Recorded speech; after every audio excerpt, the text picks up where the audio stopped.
We were facing an alien threat from outside this world. It's one small step for man, one giant leap for mankind. From outer space, from another planet. Welcome to S4.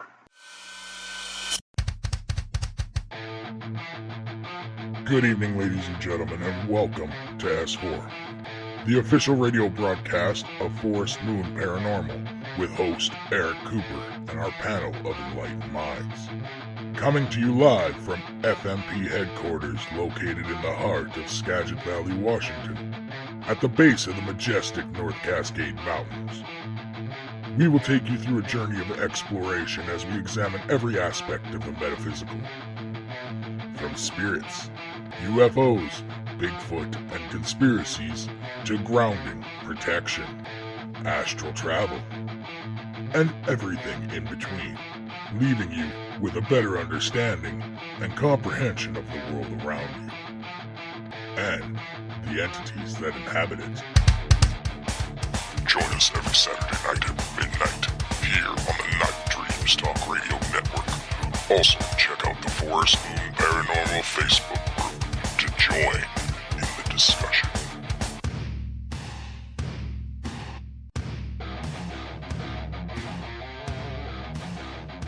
Now sit back, open your mind, get ready, because this is S4.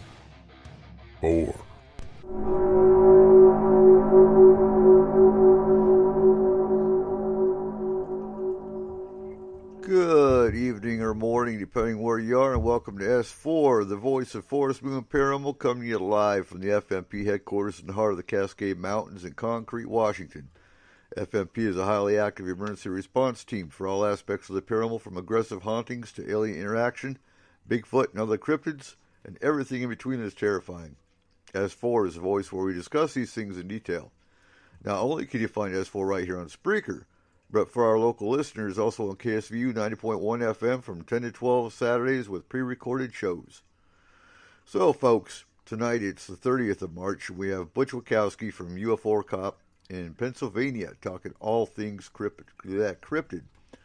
So tonight with us we have Cole Wigleitner, our FMP Lore and Culture Research Specialist and owner of Statement of Sound DJ Services, Chris and Brent Dodge, Chris with the Extended Care and Brent with Astral on the FMP team, Seth, our Conspiracy Research Specialist, and of course our guest, Butch Witkowski of UFO Cop, talking all things cryptids. So how are we doing tonight, guys? Perfect. Good. Outstanding. Everything's fantastic. Outstanding. And I know there's a lot of questions for Butch tonight, as a matter of fact. Coming from Seth's kids, for sure. And before we get started, Definitely. I got some, so I got Jason Lloyd.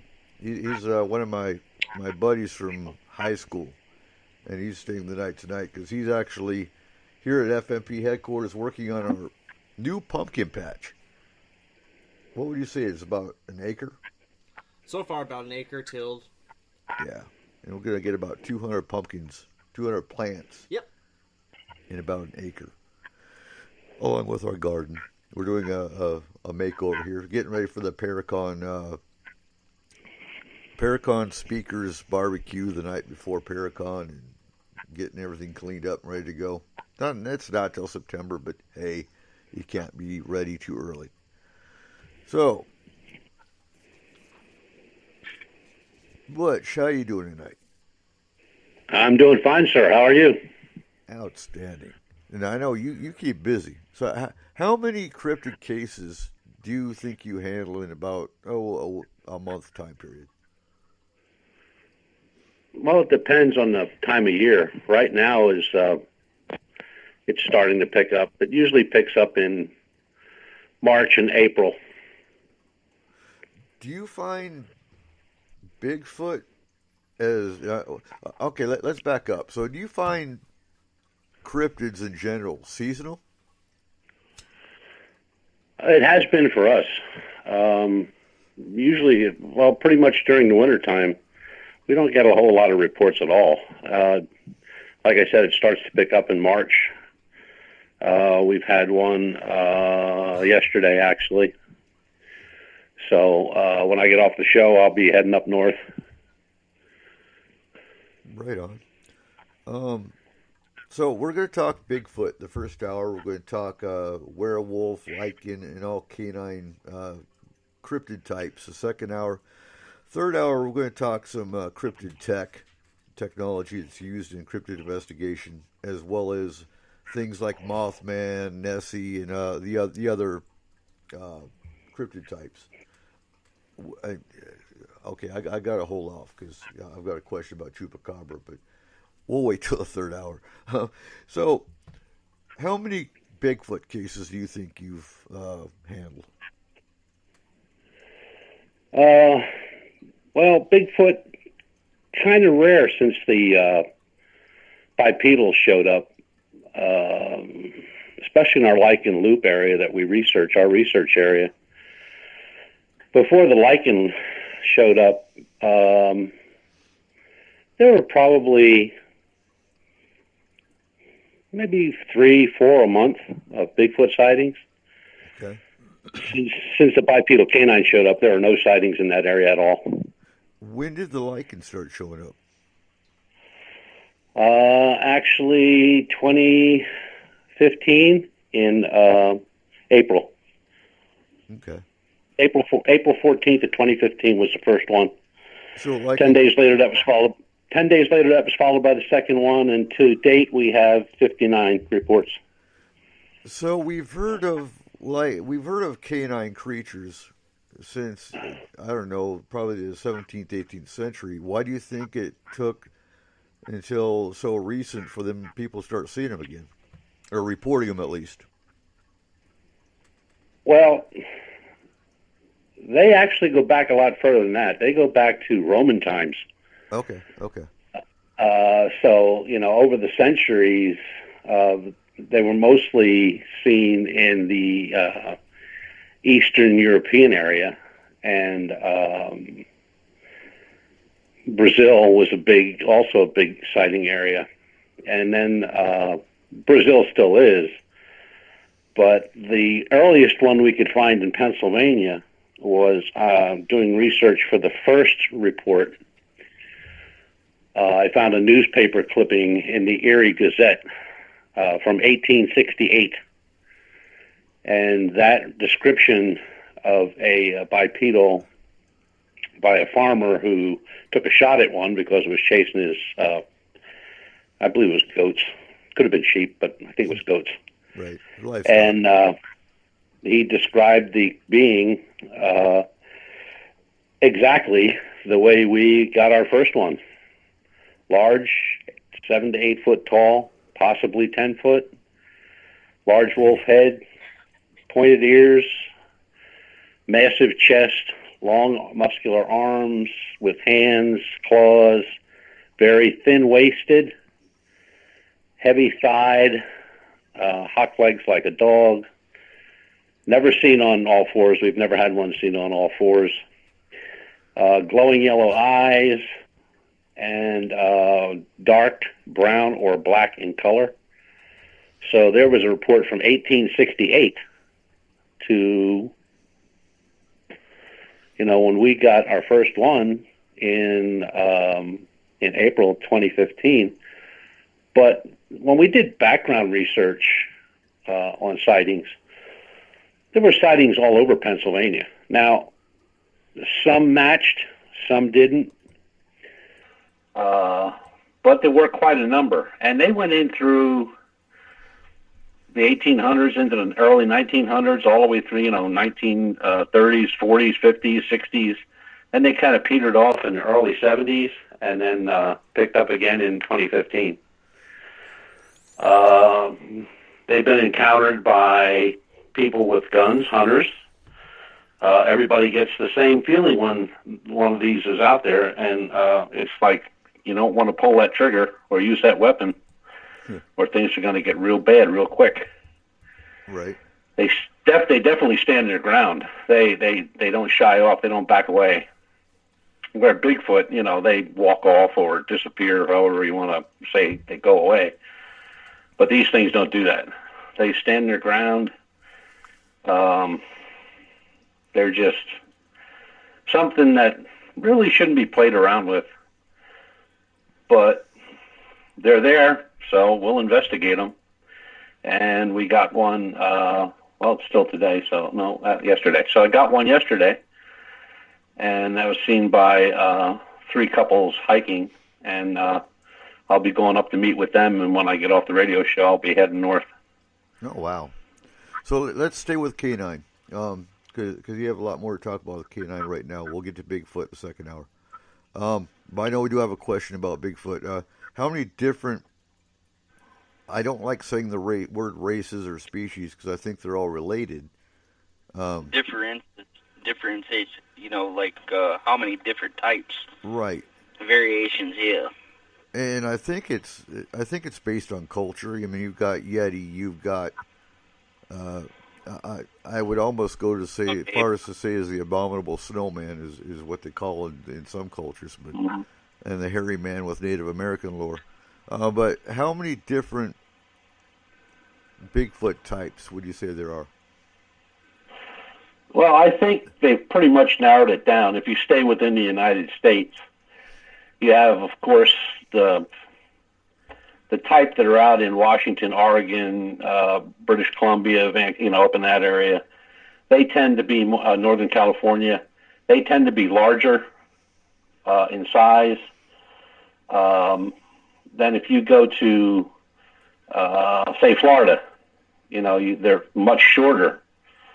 They're broader. They're broader in stature, but they're much shorter. If you go up into like the New York area and the Adirondacks and stuff like that, they're more slimmed down. They're more trim. I think it's not so much they're different species. I think they're all the same. They're just a product of the area that they're in. You have out in the Northwest, you have a lot of open area, mountainous area, where a creature like that would probably tend to be stronger and larger, more food source. You get to the middle of the country, like Wisconsin. They tend to be thinner, but tall, about the same. But we see it in their footprints. The prints are different in so much as they're thinner or longer or wider, or toes are bigger, toes are smaller. The heel area is much wider, and in some cases it's much thinner. So I think it's a product of where they're at.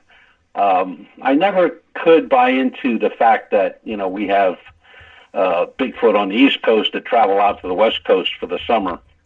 I'm not buying that one. I have never seen one surfing, so I just gave that up. Right. I think they're a product of where they started and where they inhabit. Now,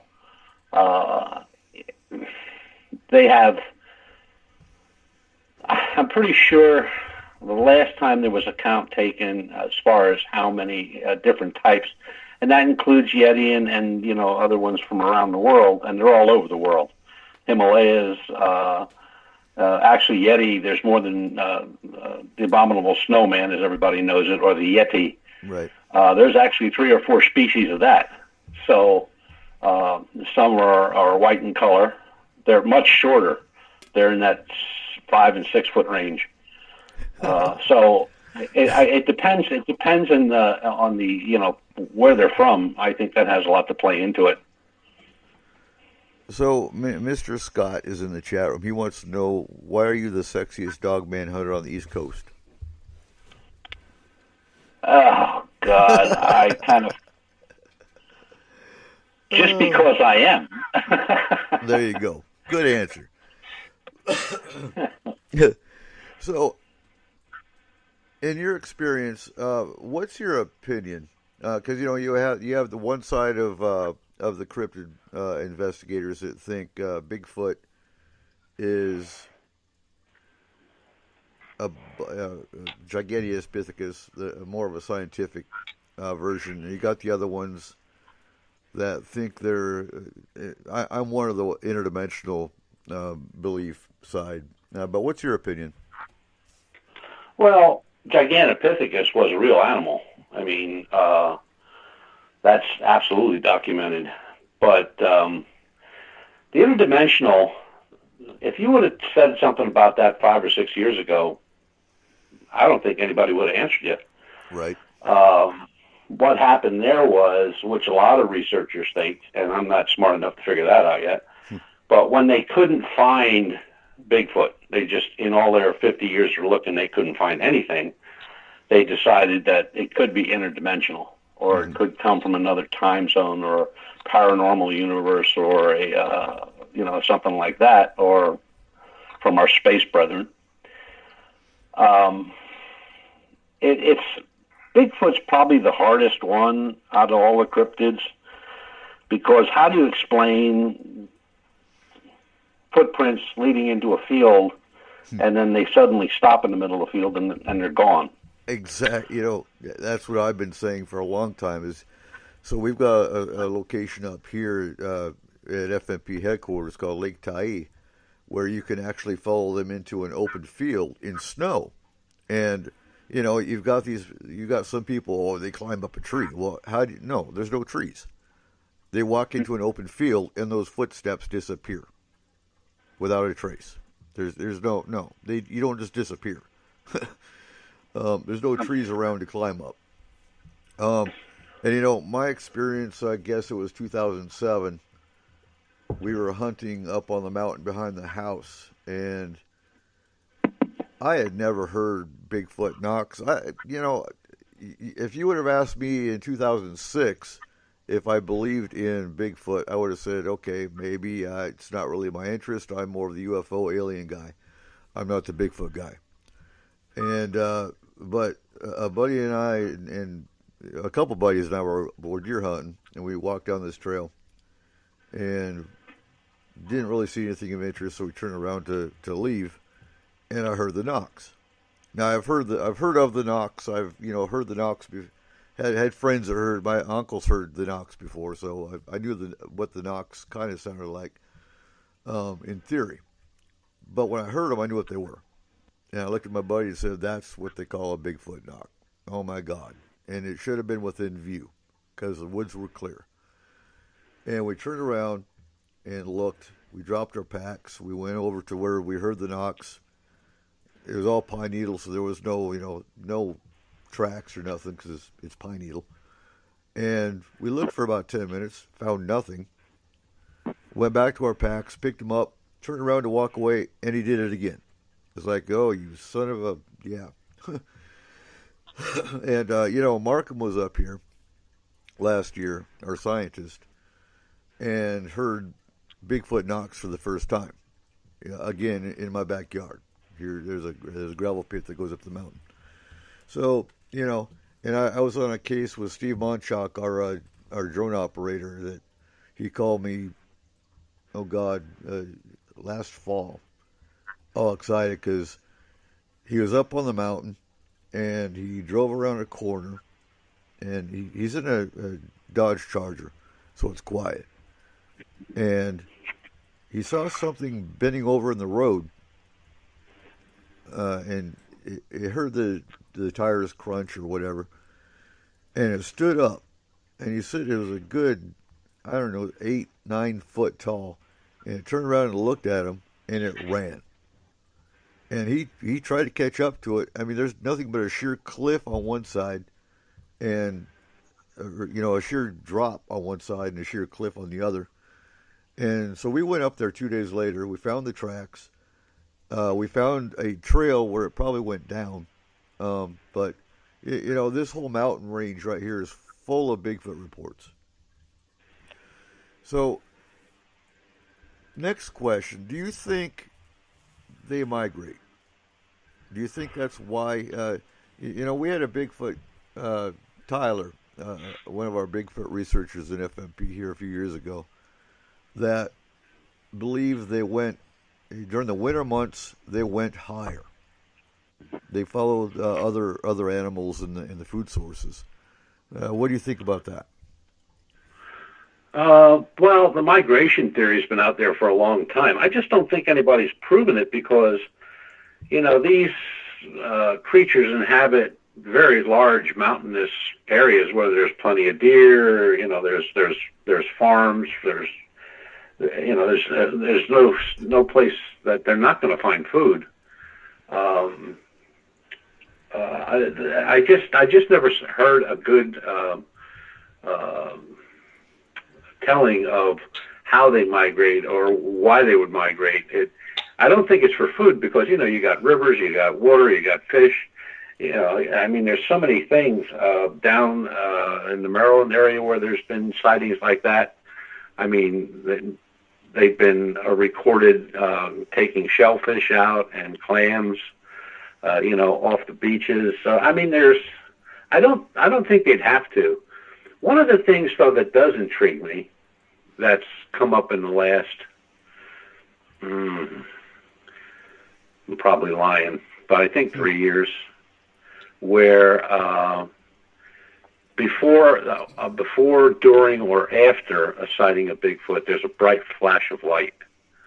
Now, nobody's captured that on film or any other way, but a lot of people have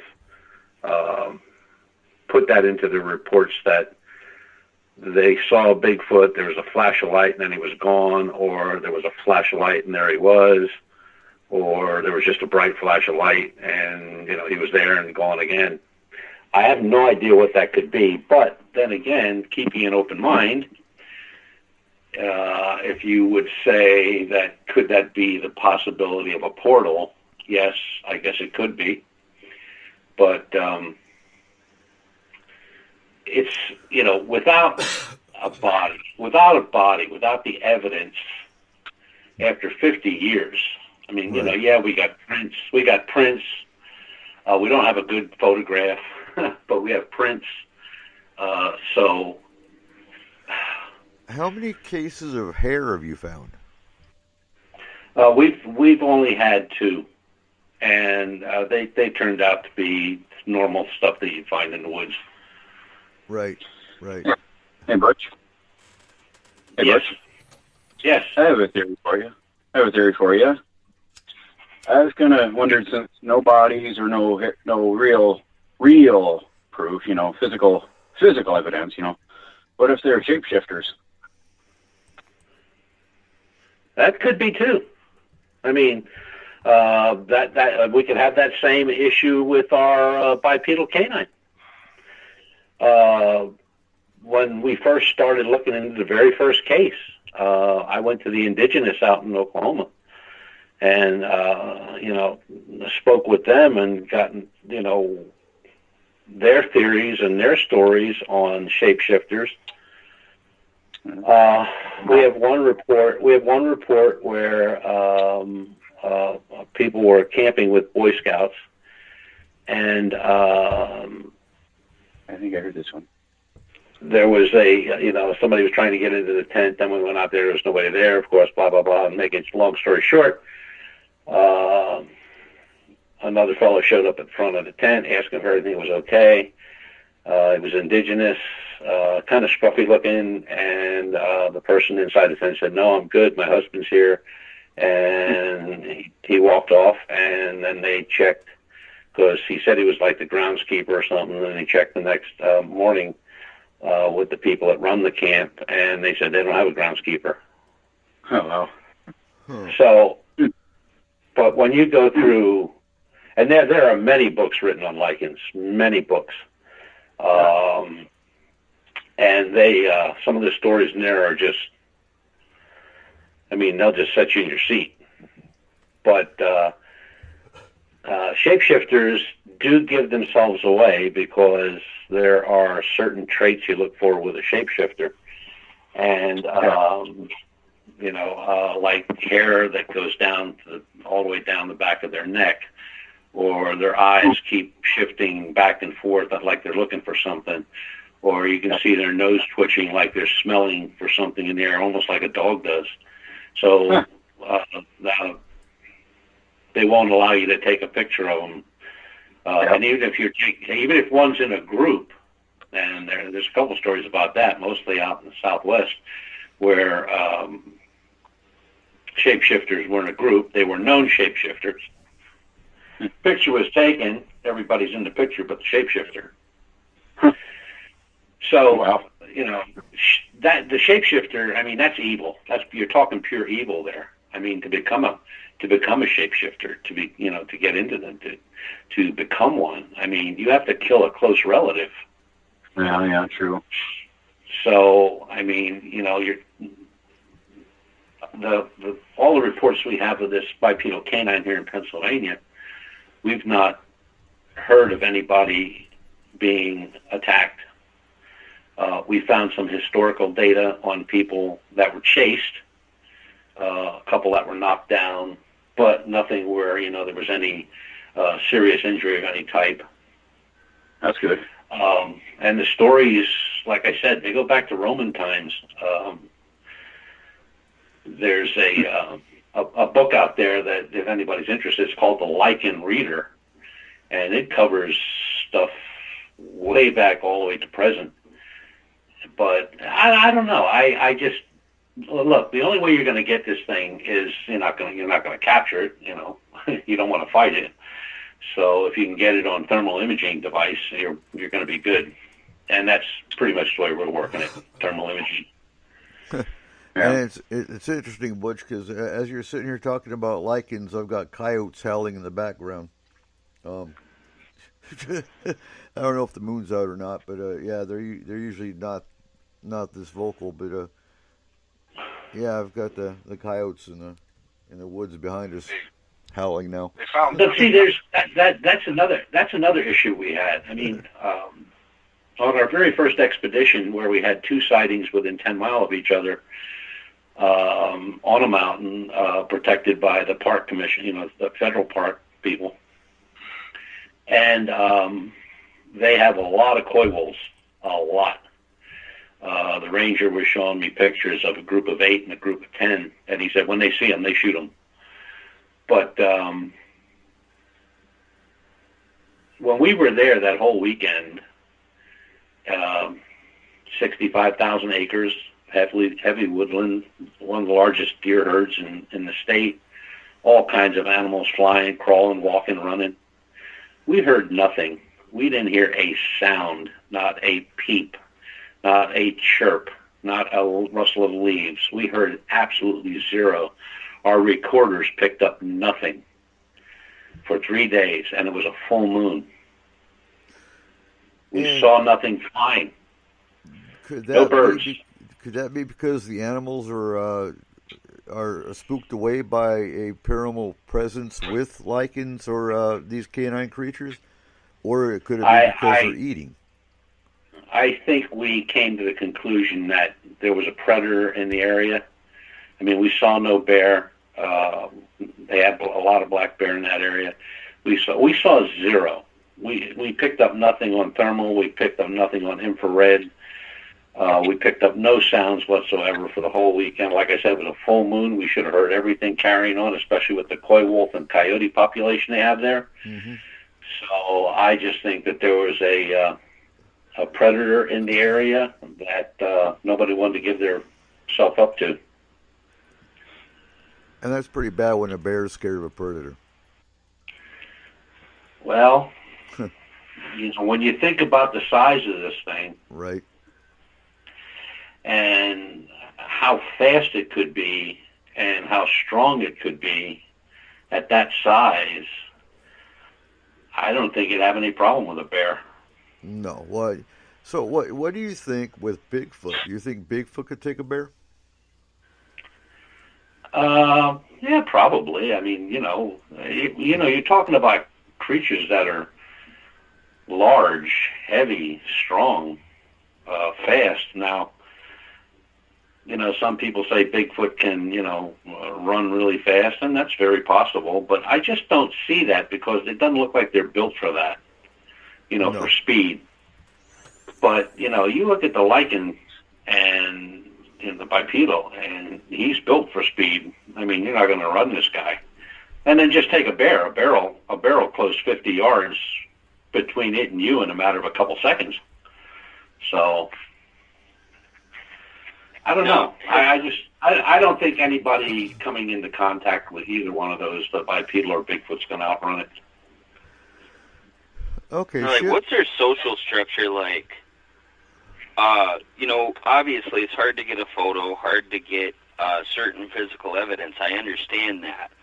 But being out there on the trail looking for them or hearing and reading stories from other people, I mean, is their social structure similar to that as like a family of gorillas where they have a silverback leader, for example, one that looks over everybody?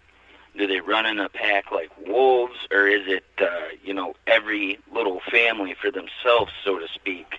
Because, I mean, I understand with the finding the evidence is one thing, but certainly being out there, you have to have an ear for their social structure if you are within earshot.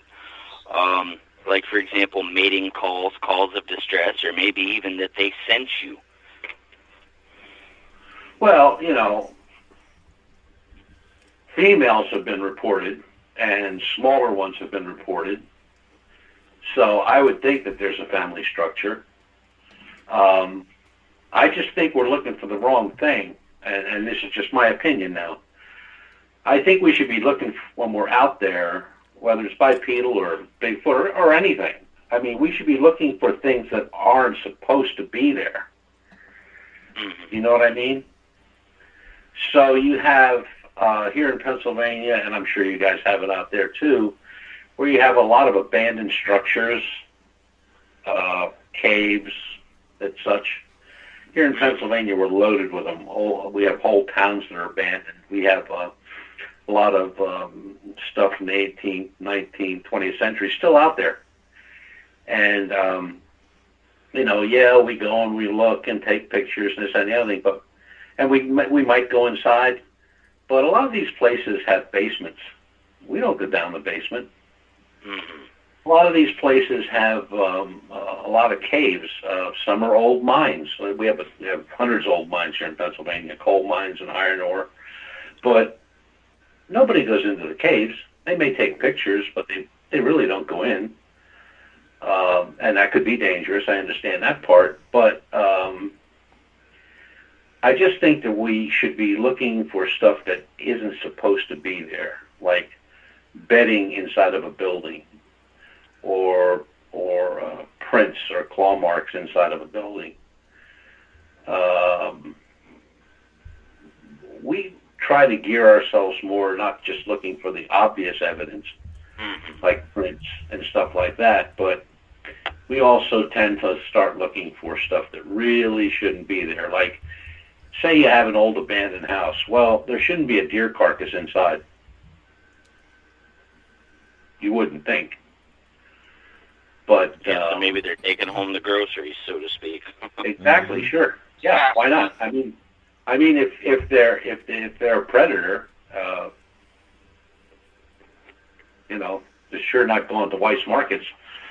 So, and if they're especially with Bigfoot, if there's family, old ones, young ones, you know, they take out and taking the meal home. I just think we're missing a lot of things by not looking at stuff that shouldn't be there. I particularly, when we're out, one of the things we really like to look for is carcasses of animals, large animals, where we can check the bite mark on bones or on hides, because we have a skull of a large gray wolf, so I know what that bite mark should look like and what its spread should be with length and width. So now if I get something where it's twice as long and twice as wide, I know it's not a gray wolf. So, and where I had recently moved a year ago, I moved into a new home. I just needed the room for the library, and I needed a room for an office. And so a lot of up where I used to live in Lancaster County, Pennsylvania, there's a wolf observatory, you know, where they bring them in when they're wounded and stuff like that and raise them and take care of them.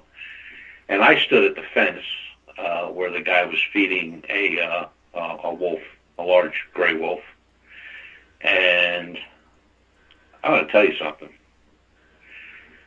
Looking pictures of them and seeing them at a zoo ain't nothing. When you're like inches away from them, their face, and you know, I'm 6'1", and I'm looking up at this thing, and his head is like twice the size of mine, and I'm thinking, I just really don't want to tangle with this guy under any circumstance. Yeah, but like I said, we had no report of injuries, no deaths recorded. Now, Bigfoot's different. There are recorded instances where people have been attacked. Fur traders and hunters have been killed.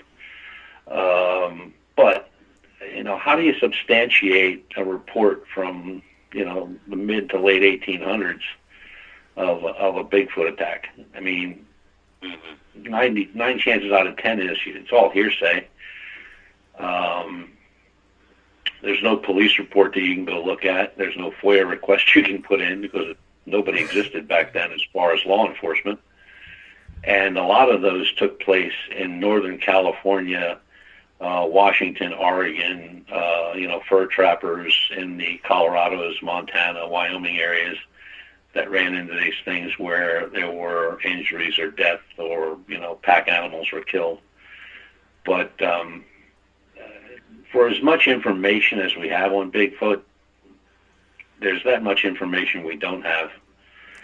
I mean, because people didn't document that stuff. You know, there was no documentation. Nobody was out there with a tape recorder in those days or cameras. I mean, everything was word of mouth, and we all know how that goes, you know, especially if you're a fisherman. You know, you catch a 3-inch bass, and all of a sudden it's a 10-foot bass. But I just think that researchers have to really utilize different techniques. I was at a conference where a long-time Bigfoot hunter, older fella, by himself, he doesn't belong to any group or anything like that, but he says he still has a problem with wood knocks. And I said, what do you mean? He said, why would I be out there knocking on a tree? I said, oh, okay. He said, why would I be running around the woods with a torch or throwing meat out all over the place or hanging pork chops off of trees and blah, blah, blah. He went on and on and on. He was really rolling. And he finally said, I go to my research area, I sit, I watch, I wait, and I listen. And I said, I've seen it 3 times. I went, okay. So it depends on the researcher, how they do their research. You know, I'm not going to run out there and throw donuts around. If I take donuts out, I'm eating them. It's just odd, you know. Everybody does it their own way. When you say somebody that wood knocks could be a woodpecker, they look at you like you're crazy. Did you ever hear a woodpecker? They're louder than hell. I got one in my backyard. That sucker sounds like a .38 caliber pistol going off every 10 minutes. But it's just, you know, I guess it's the whole genre of Bigfoot is how you go about it. I don't think chasing, it'd be like me walking into 65,000 acres of woodland looking for the bipedal. I mean, how would I do that? People say, oh, well, you know, start throwing food around. Well, how much food do you think I'd have to throw around in 65,000 acres? You know, I'd have to throw a grocery store around.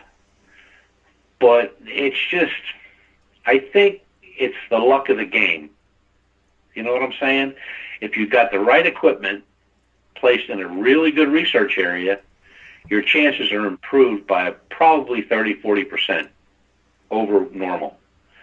And when I say that, I mean, like, you know, you've got trap cameras, you've got a base camp, you've got communication with your people. Nobody's running around the woods. Everybody's watching certain areas, flatlands, woodlands, dam areas, lakes, rivers, streams.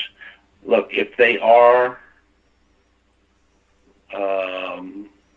a creature that is a living creature, it needs food and it needs water and it needs shelter. right? And we have a So- question. We have a question for you in the chat room from Nikki Butch. Okay. What, in your opinion, when you have individual people or groups of people who know where a Bigfoot area is, or a group or family of Bigfoot is, but they don't say anything as a form of protecting them? What's your thoughts on that? Yeah, I think there's a lot of information out there that's not shared. I mean, look, if you've got a spot where, if I got a spot where, in my research area where I know there's a bipedal living, I got proof, I may have him on thermal, may have footprints, I may have this, I may have that, I'm surely not going to tell anybody else. I'm just not going to do it. Well, and especially with TV, when you have the TV shows like Hunting Bigfoot, Killing Bigfoot, you've got people out there that want to kill them just for the notoriety of it, and so sometimes you do have to protect your spots. I don't want to kill anything. I just want to prove it exists. Right. And the only way I'm going to be able to prove it exists after all the stuff that we've tried so far is going to be with camera traps, thermal imaging, security cameras. That's it. I mean, it's the only way I'm going to be able to prove it. My chances of finding one dead laying someplace is slim to none. Or I could find, say, a carcass of an animal that's been attacked and maybe claw marks or rip marks in the hide or bite marks in bones. That would be another way of proving it. Saliva, like DNA testing to see if it matches wolf. Yeah, that's fine. But that type of hunting, cryptid hunting, is becoming more and more scientific. It's not like years ago when, you just put some sandwiches in a pack and got your walking stick and went out looking. We carry DNA kits, we carry all kind of stuff to take evidence and bag and tag evidence. We don't use plaster of Paris for footprints. We use dental stone because it's just tougher, easier to work with. So it's gotten more scientific than it has over the last, I'm going to say, probably 10 years. Mm-hmm. Cameras have changed. Thermal imaging, FLIR devices, and infrared. I mean, all those things have changed. They weren't around 10 years ago. Well, they were around, but they weren't being utilized for what we do. And I like Michelle's comment, because we have a drone operator on the team, and he's got FLIR, he's got thermal. And so Michelle says, logistically, drones are more statistically likely to find live creatures than boots on ground. And, we had Steve on the show last week. I think it was 2 weeks ago. And he talked about, drone ops and the benefit of having them on a paranormal team. And I'd agree with that. And hopefully we can find more evidence using the drone when it comes to the mountain operations we'll be doing. Do you use a drone at all or no? Well, we have one. We haven't used it only because the areas that we get into are so heavily wooded. On one of our expeditions, I asked one of my guys to just, when I got there, I was thought, on the way up, I'm thinking where I'm going to plant my cameras, where I'm going to do this, where I'm going to do it. When we got there, I stepped out of the truck and went like, wow. And I said to one of my guys, I said, why don't you just walk into the woods and count to 10? I want to see how far I can see you to set up a camera. I lost him at the count of 3. Right. I didn't see him anymore. So if it's that thick on the ground, the treetops is going to be just the same way. So looking down with a drone, unless I'm over an open field, that'd be a different story. But over the woodland, I don't think would be much benefit at all. And they ain't cheap. No. Well, he actually picked up another drone, so we actually have 2 high-tech drones that we'll be using this summer. So we'll see how that goes. I want to bring up personality.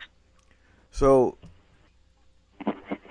I know there's been reports of Bigfoot kills and whatnot from the 1800s, well, from the fur trappers and whatnot. But you hear more about aggressive Bigfoot in the South, the swamp ape, than you do here. Now I have had reports where People were driving through Darrington, for example, and had logs thrown through their car windows as they were driving down the road. But I think they're more territorial. I think maybe they have young, that kind of thing. But you do see a personality difference between the West Coast Bigfoot and the ones in the South. What are your thoughts on that? Well, we had one of my guys had an encounter from where I'm sitting right now, approximately 15 miles, where he and another fellow were out hunting. It was during hunting season, and they were walking through a small ravine up in the Blue Mountain, and rocks started flying. And I'm not talking about hand-sized rocks. I mean, these were boulders. Right. I said to him, well, what are we talking about here in size? He said, hey, size of basketball. I said, that's a pretty big rock to heave. He said, yeah, and that was coming off a mountaintop. So he said, they watched it. And he said, so whatever was lobbing those rocks couldn't have been human. There's no way you could have lobbed a rock that far. He said, when they bounced off of trees, I mean, they were doing damage to trees. So they were being thrown with some force. So I do think that's a protective thing, like you said, to keep people away from maybe small ones or out of their area or, that kind of stuff. Just they go into a protective mode maybe. But like I said, none have ever been reported as being deadly. But there's that possibility, I don't want to get between two bucks when there's mating season. No. So why would you want That's where all the fun is. Why would you want to mess with something that size? And we don't carry firearms. I mean, we carry weapons, but they're not firearms. They're the same thing that zookeepers use at zoos. Which is? So, what's that? What is that? Like? We carry. People. It looks like a paintball gun, but it's actually a .68 caliber. It shoots a pepper gas ball or a hard rubber ball, and they use them to, when an animal gets out of control at a zoo, that's what they use to get them under control. You're not going to kill them. You're not going to kill them, but you're going to hurt them. I mean, that's you had to use one? No, not yet. No, I hope we don't. But like another thing too, if you get a coyote or something running around your camp, you can give him a shot in the butt and off he's going. But I think that when I see some of these guys going out on these investigations, and I see what they're carrying, I saw one guy was carrying AK-47 with a 30-round clip. I'm thinking like, okay, so we're going hunting. We're not going investigating. Yeah. We only carry them. We have a couple pistols and a rifle, and they're just 7-shot clips. And the gas is ghost gas, so it's pepper gas. Then there's, if it's a smaller animal like coyote or something like that, we have talcum powder balls. And then if it's something you really want to get moving away from, like a bear, we have the hard rubber and the fiberglass. Same thing police use at riots. Now, if you shoot somebody in the forehead, you're going to kill them. It'll go right through them. Yeah. But they don't have a great distance. They're good for about 100 yards, 150 at the most, depending on the type of weapon it is.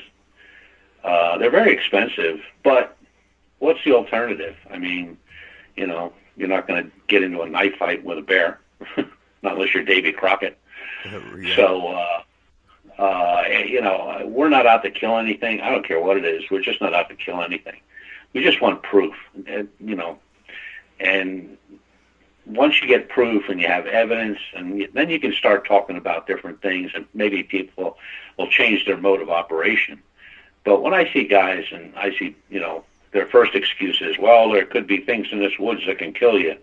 Yeah, that's true. There's a lot of things that can kill you. I don't go in the ocean anymore because when you enter the ocean, you enter the food chain. So, yeah, it's okay to protect yourself, but, when I see people carrying firearms like that, I get a little nervous because now I think they're going out for the kill. And maybe that's what it's going to take to bring, Bigfoot to heel. But I look, he's been hiding for 50 years. Nobody's got him. So no bodies, no evidence, no DNA, no hair, no nothing. I mean, lots of tracks, lots of prints. And then you have so many other animals out there that, or creatures out there. In Puerto Rico, you got chupacabra. You got flying cryptids in Chicago. You got the water monsters like Nessie, Ogopogo. There's just so many things out there. But when you look at the burden of proof that's put on researchers and what they've accomplished over all these years, it's not much at all. Now, are they doing something wrong? Well, I guess we could all do that. Are they going in the wrong areas looking for what they're looking for? I guess there's a lot of reasons you could throw out there. One of my main ones is nobody that I know of, with the exception of pretty much a handful, do the background research on what they're looking for, the area they're in, the type of cryptid it could be or could not be. Like I said, the evidence that shouldn't be there. We picked up birds' nests in the woods. People go like, why would you do that? Well, what is a bird's nest made out of? Exactly. Bits and pieces of sticks, hair,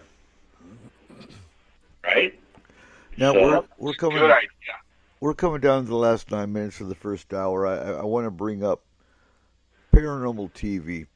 So you've got the fake TV shows for the haunting side, and you do have some of the cryptid TV shows. What's your thoughts on the way they quote unquote investigate, and what's your thoughts on those shows? Personally, I think they're just silly.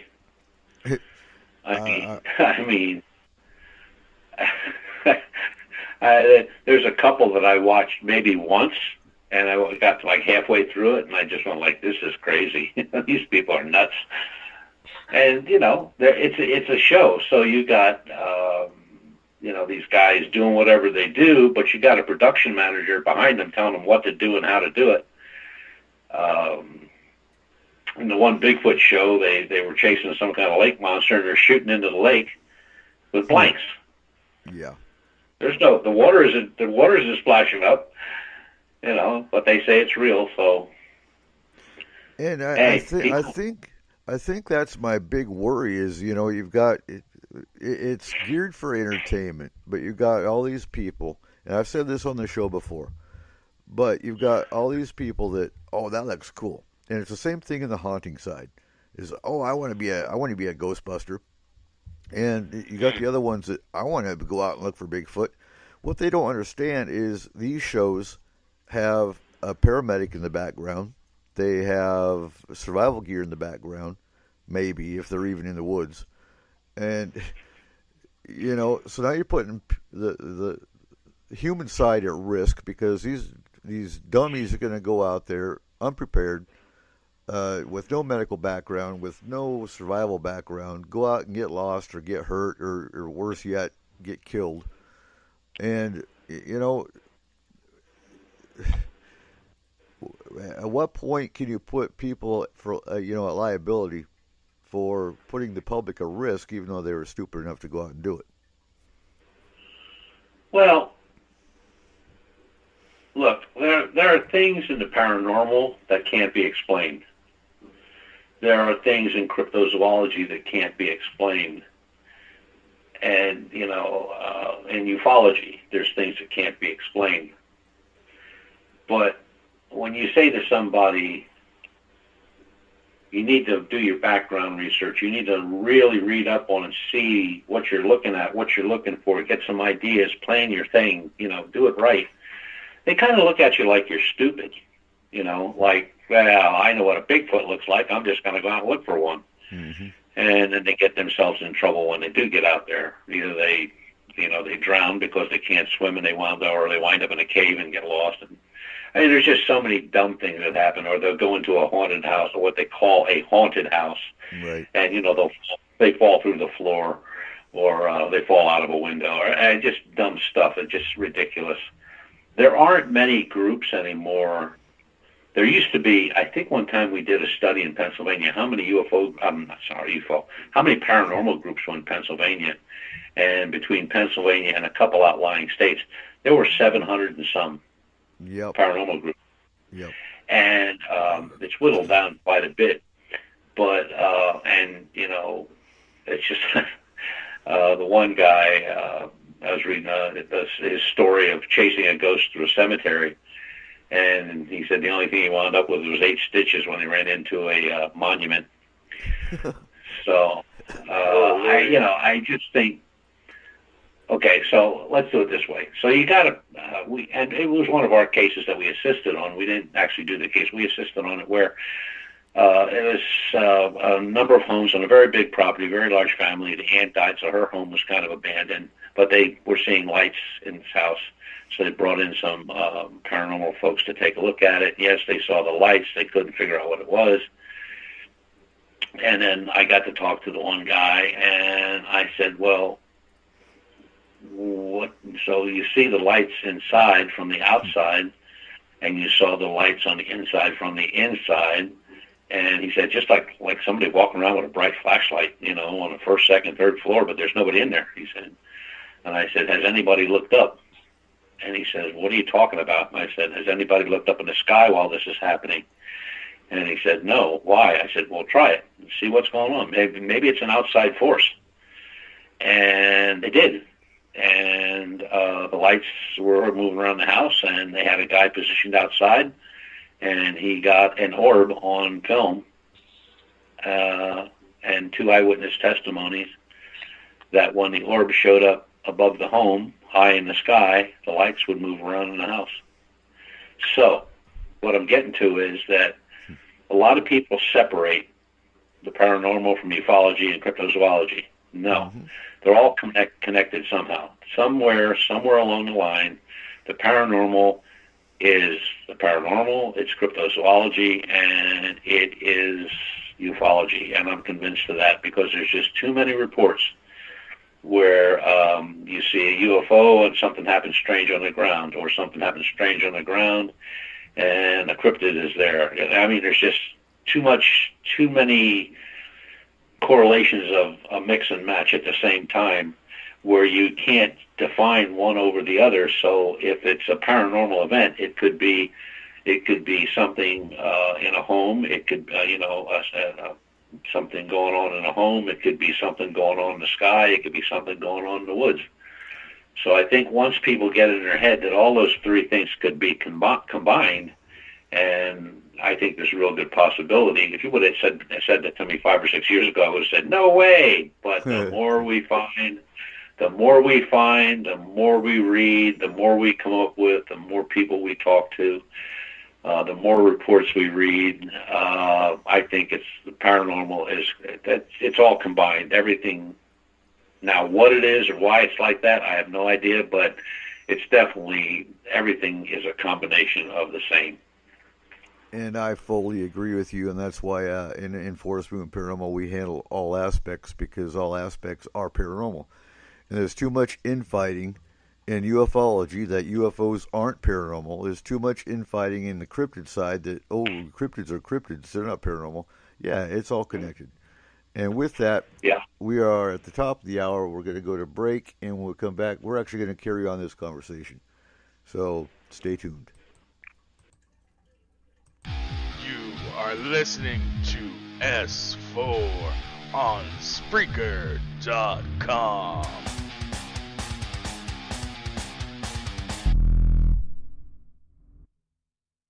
Well, hello there. Us here at S4 would like to remind you out there that the UFOI team weekly meetings are broadcast live on Facebook from Denny's, where America eats, each Monday night, 6 to 8 p.m. Pacific Standard Time, at UFOI Team on Facebook. The UFOI Team's gear, product store, and newsletter are located on their website at ufoiteam.com. To contact the UFOI team with your sightings report or a paranormal story, send an email to theufoiteam@gmail.com. Keep looking up and tell us your story. Forest Moon Paranormal is a non-for-profit emergency response team that handles all aspects of the paranormal, helping you, your family, friends, and community since 2004. Whether you're having a problem with hauntings, spirits, Bigfoot, other types of cryptids, or UFO activity.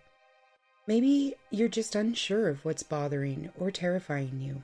Or maybe you're just afraid of criticism and disbelief. FMP is here for you.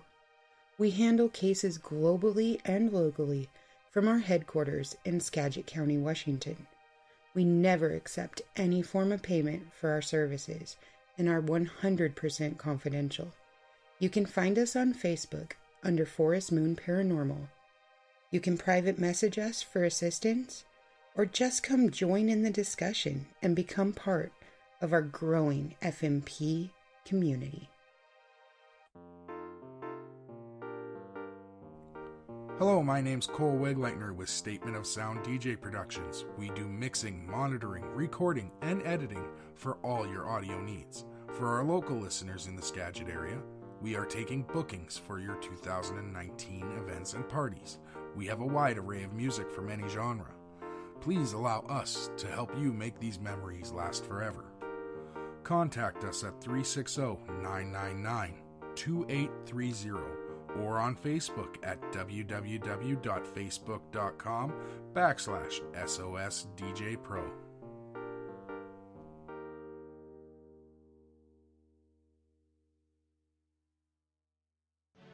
This is a message from S4 and Forest Moon Paranormal.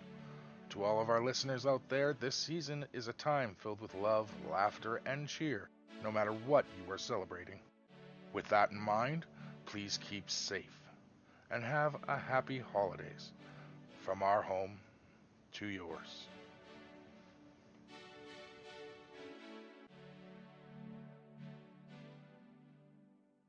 Have you always wanted your company or organization advertised on the radio, but thought it was too expensive or wouldn't reach enough customers? Let S4 be your platform for your radio advertisement needs. Now accepting advertisements and promos for the 2019 year. Contact us at 360-999-2830 for more information and pricing, or check out our website at www.s-4radio.com. You are listening to S4 on Spreaker.com.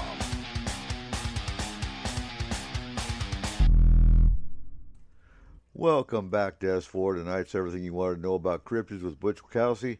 You can also find the archives at our Spreaker site and on the S4 YouTube channel for all the shows you've missed in the last 3 years. Anyway, back to the show. I do have an announcement I forgot to mention in the beginning of the show that we did cut away from Night Dreams Talk Radio. We wish Gary all the best. And so you will now find S4 only on Spreaker, and you can find it live at www.s-4radio.com. And with that, welcome back, everyone. So let's keep on going with the conversation about how all paranormal is connected. Because I want to bring up, I'm sure you've heard cases where UFOs were seen at the same time with Bigfoot. Have you heard those cases, Butch? Oh, yeah. Mm-hmm. So I've got a theory, because we deal with alien abductees quite regularly in FMP. What do you think about Bigfoot? Because I've heard two sides of the coin. I've heard cases where Bigfoot was seen coming out of UFOs, collecting the soil, the water, samples and whatnot, getting back on craft and taking off. I've also heard cases where UFOs were seen in the sky with Bigfoot running terrified. What do you think about the theory of possibly Bigfoot being abducted by aliens as well? Again, anything's possible, but, I've read a couple of those reports over the years. They're very sketchy.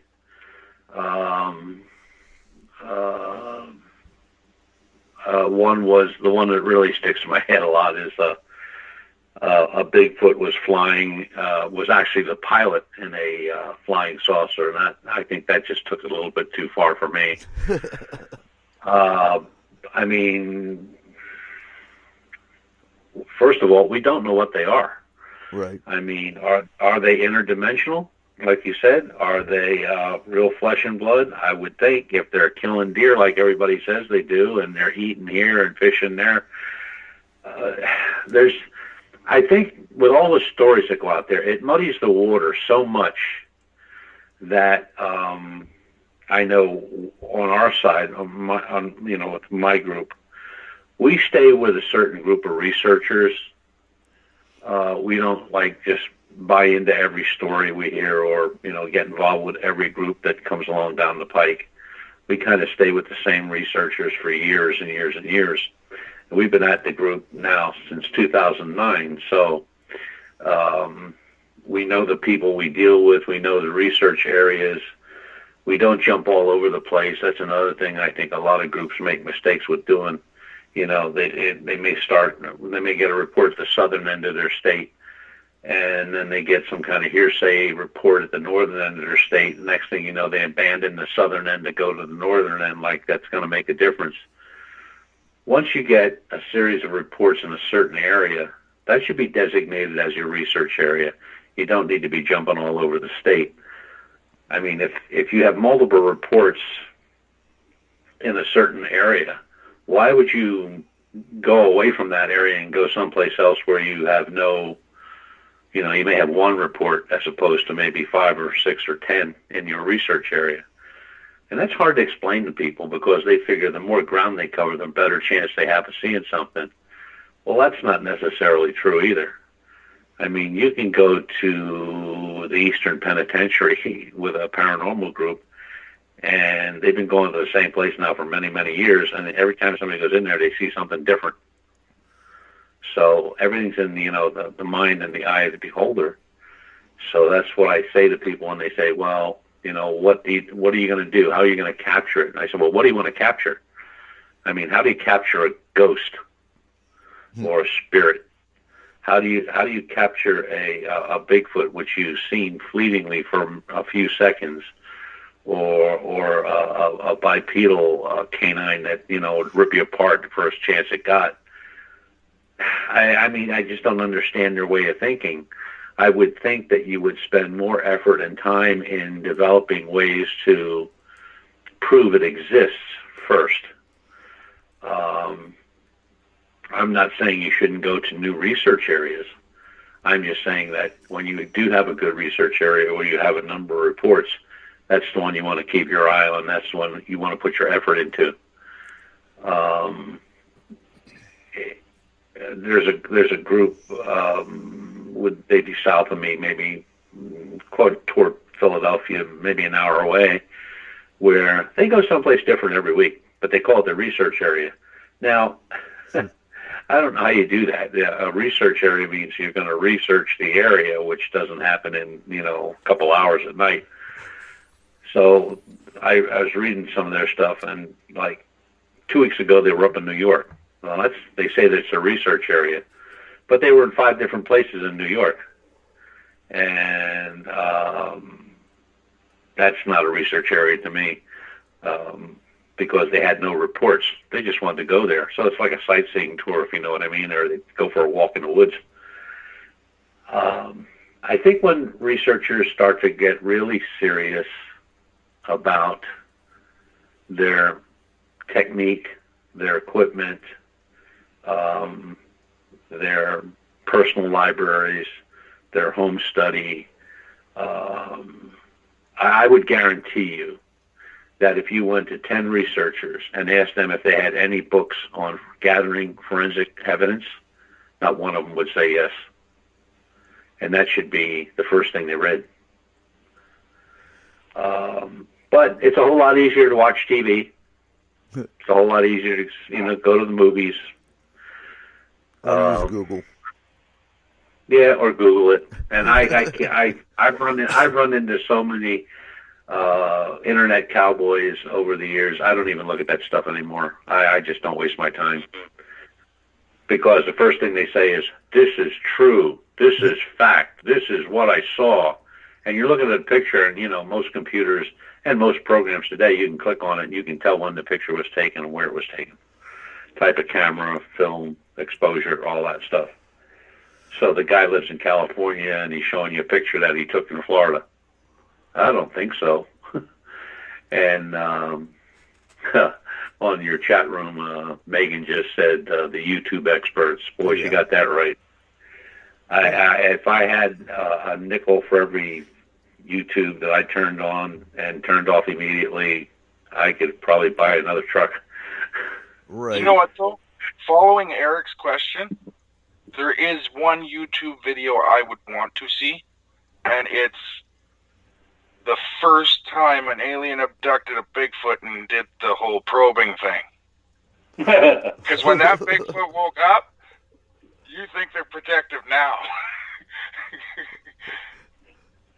Yeah, that one would be a hit. Yeah, he's not happy. Hey, that'd go viral.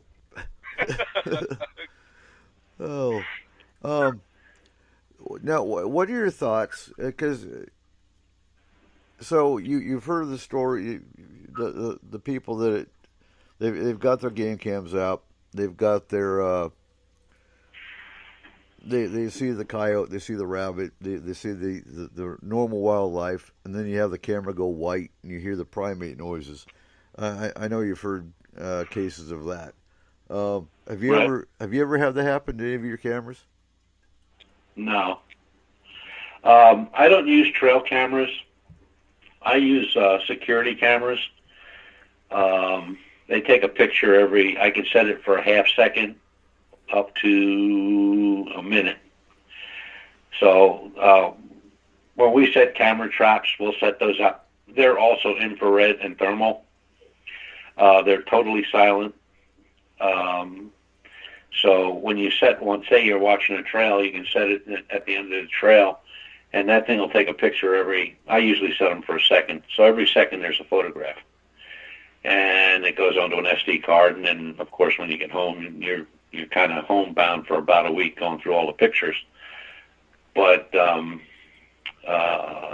they're self-adjusting as far as the distance of what you're looking at, so you don't have to adjust anything. They're kind of expensive. I'm going to say in the $600 range. They're totally waterproof. I mean, we have armored cases for them, so if we leave them out, if you let them out in the field, they're good for 60 days on a battery. It just takes, 6 C-cell batteries, so it's good for 60 days. But you got thermal and you've got infrared. Another thing we use is, and we've just got those now, I guess you would call those a trail cam, but they're Wi-Fi. So you can be back. I can be sitting in one of the trucks, or sitting in the tent watching a laptop, and I can see exactly what's going on. Another thing that we recently got into was perimeter alarms, and setting those up around us, to alert us if any movements within a certain area of the camp. And then there's cameras covering those areas also. But it's getting the research has become more technical than it is, the hiker's dream of running around the woods. I think that's why we're seeing younger investigators in the field now. There's a couple groups where I think the oldest person probably in the group might be 30, 35, and more technological usage of equipment than the throwing pork chops out and running around the woods screaming. Right. Sound, we use parabolic mics, and then we have Zoom recorders, waterproof Zoom recorders that we set out. We've caught some strange sounds on those, but it could be anything. And there was nothing on the camera because the camera's close by. We can see the recorder on the camera. So we've had a lot of strange sounds, but nothing on film, nothing on the camera to prove what it was. And it could have been anything, could have been two gophers having sex for all I know. But there's a lot of innovation if people put their mind to it, that you can really gather information and good research information.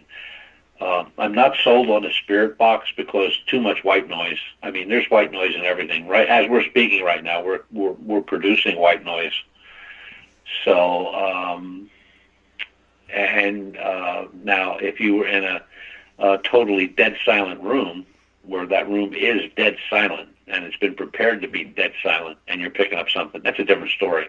Right. But out in the field or in a home or in a basement or an attic, there's just too many things that could, too much white noise to, and let's face it, people hear what they hear. So if they're listening to a tape and somebody says hello, I mean, it could be a gopher on the backyard. Mm-hmm.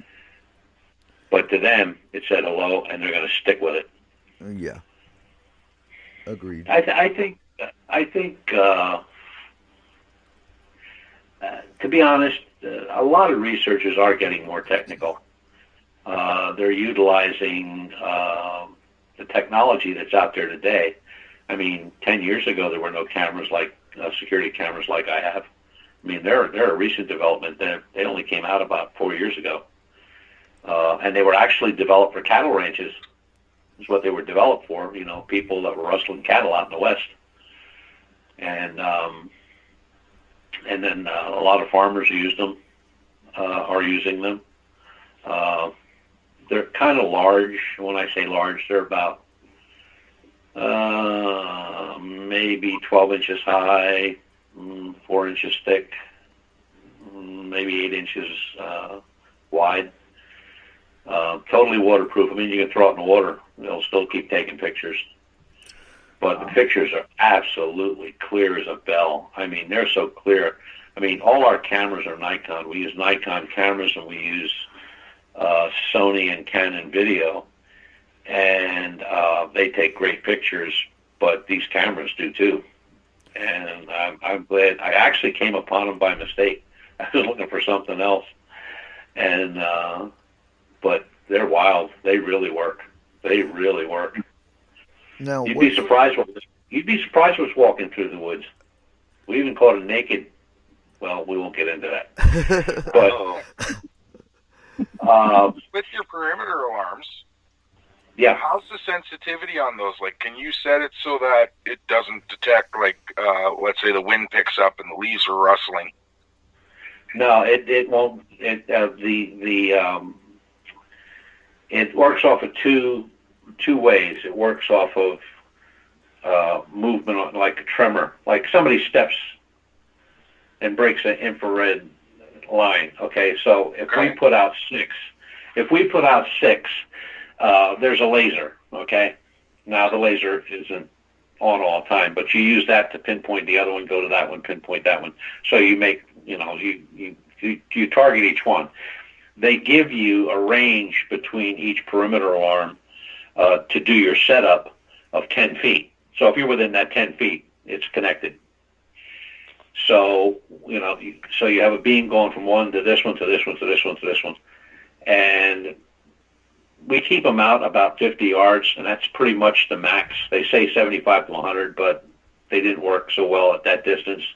But at 50 yards, I mean, anything that walks through there, it trips. Okay. And then there's two ways you can set it up. You can set them up that they will emit a noise. You'll get like a beep, beep, beep, and you can control the volume. Or you can set them up with your laptop, your field computer, where and you can also set them up with video. Like if you say you have 4 video cams out and you're watching your monitor, it'll flash a little red square on that particular camera on your video monitor, so you know which direction it's at. We put out 6. They're not too expensive. They weren't really bad.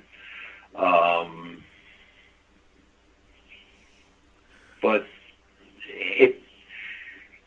it gives you kind of a little sense of safety when, everything's quiet. You hear something walking through the woods, you don't know what it is, you don't know how close it is. But when it trips one of those alarms, you know that there's something close by, and you can be prepared for that. You don't ever want to be out there and be not prepared. No. I mean, that's just foolish. I mean, we've got certain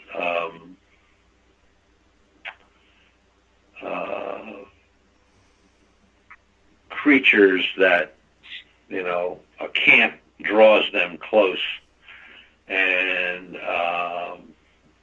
you've had that woman in North Carolina that's been shredded. I mean, she was ripped apart. They still don't know what did that. It wasn't a bear.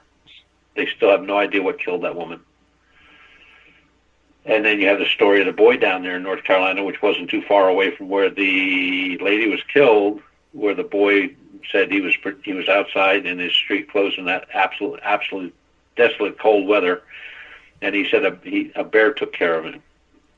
Yeah, I remember that case. That wasn't too long ago. That was like a month ago. Yeah, and that was no bear. That was no bear. Well, a bear out of hibernation. No. A bear out of hibernation. Look at that little kid. He would have been looking at an hors d'oeuvre. Yeah, agreed. We got Megan in the chat room. Wants to know what brand of cams do you recommend? Now, is she talking about field cameras or just cameras? I mean, we carry Nikon. We carry Nikon cameras, all digital SLRs, DSLRs. And is that for field cams or game cams? Or? Yeah. Okay. No, the game cams are. I'm trying to think now. They're the most popular one. I can't remember what they're called though. Our security cameras are in Telecam. Okay. But our cameras that we carry, some of the guys carry Panasonic. Most carry Nikon. And then with the Nikons, you can get a waterproof condom type thing that fits around the whole camera and keeps it watertight. But excuse me, they have the waterproof cameras. We found out really didn't work well for us because when the water hits them, they kind of bead up around the water beads on the lens. So when you take a picture, you got these beads of water out there. As far as video cameras, I only suggest 2: Sony #1, Canon #2. But it's technology is going to be your best help. I mean, thermal imaging. The only thing we use is FLIR, the actual FLIR. They can be a little pricey, but you'll be very satisfied with them because the ones we got are waterproof. They're very precise, and they can take video and still shots at the same. You know what I mean? So if you see something that's a little odd, you want to take a shot of it, you can click the button and you take a picture. If that thing starts moving, you click another button. You're running video. That's very important. Yeah. So Kayla wants to know how many people are on your team, and what are the different specialties you've got on your team? As far as do you have a camera tech guy? Do you have a radio guy? What kind of different specialties do you have within your team? Well, I'll answer the first question. We usually go out in teams of 4 to 6. We find that more than that is just everybody stumbling over each other. Mm-hmm. And since we have no use for a cook or a maid, that we don't need that many people. Right. 4 to 6 is a good number. You can cover a lot of territory in 4 to 6, or if you're working off of one base camp and just putting out a lot of stuff and watching it on videos and monitors and stuff like that, 4 to 6 is plenty. We have, in our group, we have police officers. We have our camera guru, which a guy actually owns a Photoshop and he's a professional photographer. All our guys are long-term researchers. They've been around a long time, some longer than me. I've been at it 30 years. We got one guy that's been at it 42 years.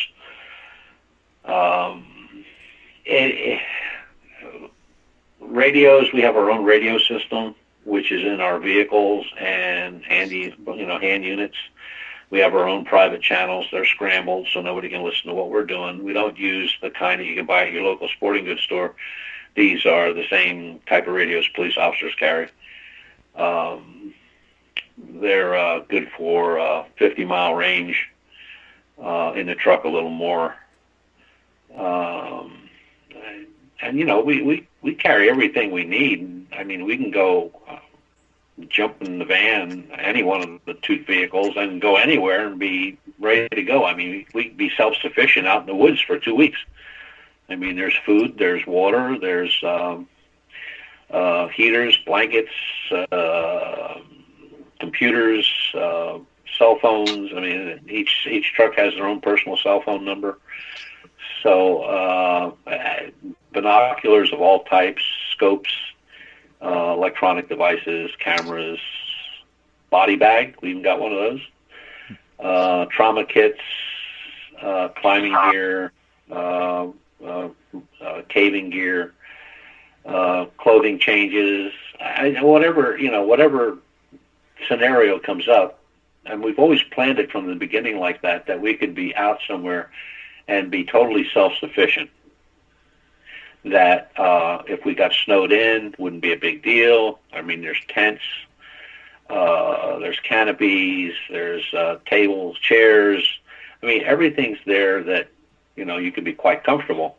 So even if you got snowed in or in a position where you couldn't move because of rain or a flood water or something like that, you'd be really be pretty comfortable. The food is all freeze dried, that type of food, but there's plenty of it there. It'll take care of 8 people. I think it's set up for 8 people for 2 weeks. There's some MREs in there, military stuff. So it's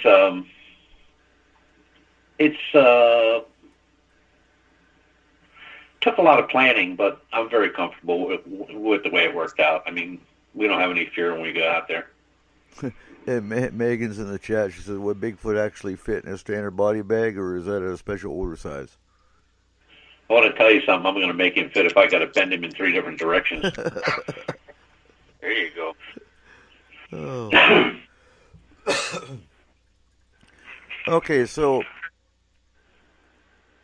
talking about tech, what's different about your tech than the standard ufologist or the standard paranormal team? Well, I would say the difference in tech is we use more electronic tech than we do, handheld stuff.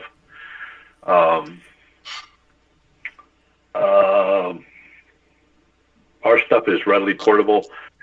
All our computers are Panasonic military-grade computers. We have a couple GTACs. We have Panasonic tablets. So electronically wise, we can keep in touch with other researchers around the country. We can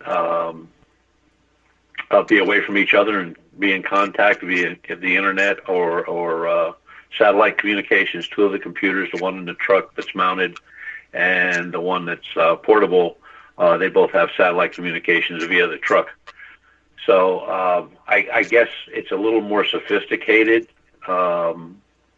than most people would say you need to be, but we don't have any problem out there getting in contact. Like, say I wanted to call, say I was close to you guys, and I seen something and I wanted to get a hold of you guys. Mm-hmm. Well, I can get a hold of you by cell phone, I can get a hold of you by computer, I can get a hold of you by a tablet. I can pretty much get a hold of you any way I want to. I can do research right on the scene. I don't have to wait till I get home in front of a desktop. Right. So a lot of the stuff we use is, it may sound really sophisticated and expensive, and some of it is, don't get me wrong, but it's like it's like taking my office or my library with me. You know what I mean? And it's all in a briefcase, or it's in a we use a lot of these plastic waterproof cases for the information. But there's everything in there it's got a purpose. It's not in there to look good. I mean, there's even umbrellas. I mean, there's a dive kit, like if we want to get into water. Now, it's not an aqua lung and all that stuff, but there's a mask and flippers and, our caving gear. We have the helmets, we have the lighting, we have the rope, our climbing gear, we have all that. And it's not that we're climbing Mount Everest or anything like that, but sometimes you come upon, something steep and there's nothing to hold on to. So it's a whole lot better when you're roped into the truck. That 3/4 ton truck ain't going anywhere. Well, sometimes it's better to have too much than too little in some cases. So I would agree with that. Oh yeah, and we don't have any girls on the team, which bothers me a lot because I like seeing more women involved in this stuff. And let's face it, they have better intuition than we do. We're up to grabbing a stick and chasing it, where a lady might sit there and go like, I don't think I'd do that. Right. and maybe talk you out of it.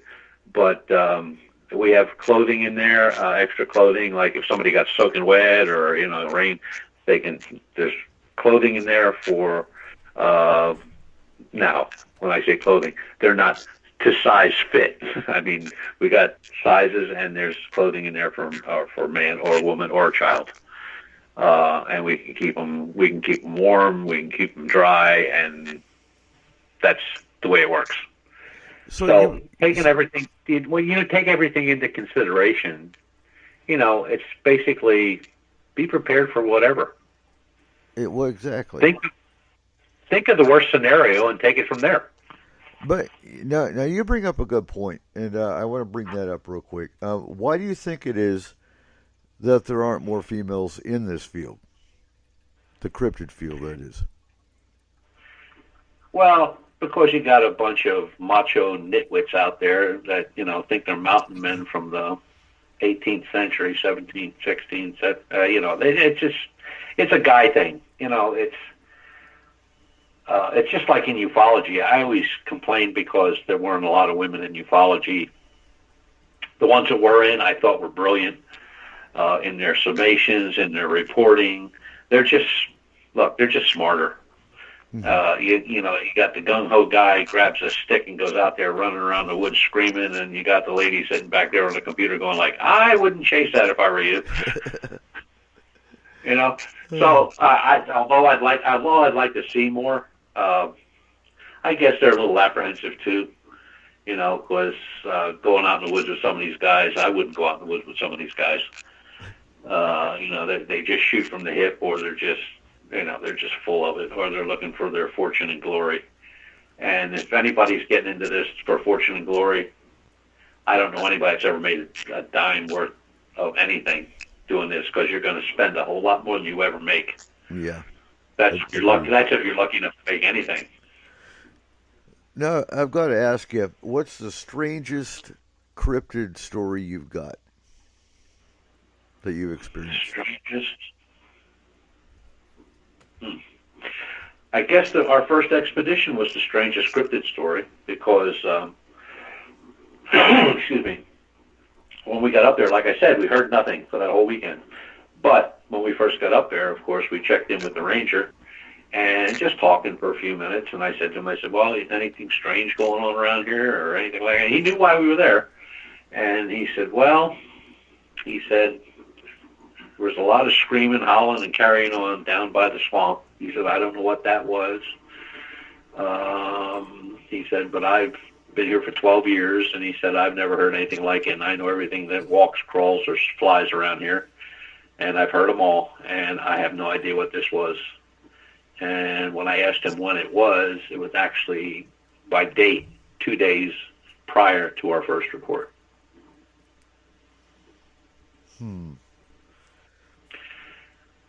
A lot of the sightings, and I'll pass this along also, a lot of the sightings and reports that we get for the lichen are in and around Indian burial grounds.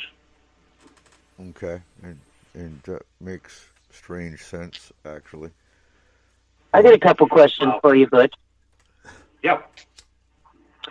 It's a couple questions. How long is a regular investigation, and how long? I'm curious to know the time frame of the longest investigation you've done.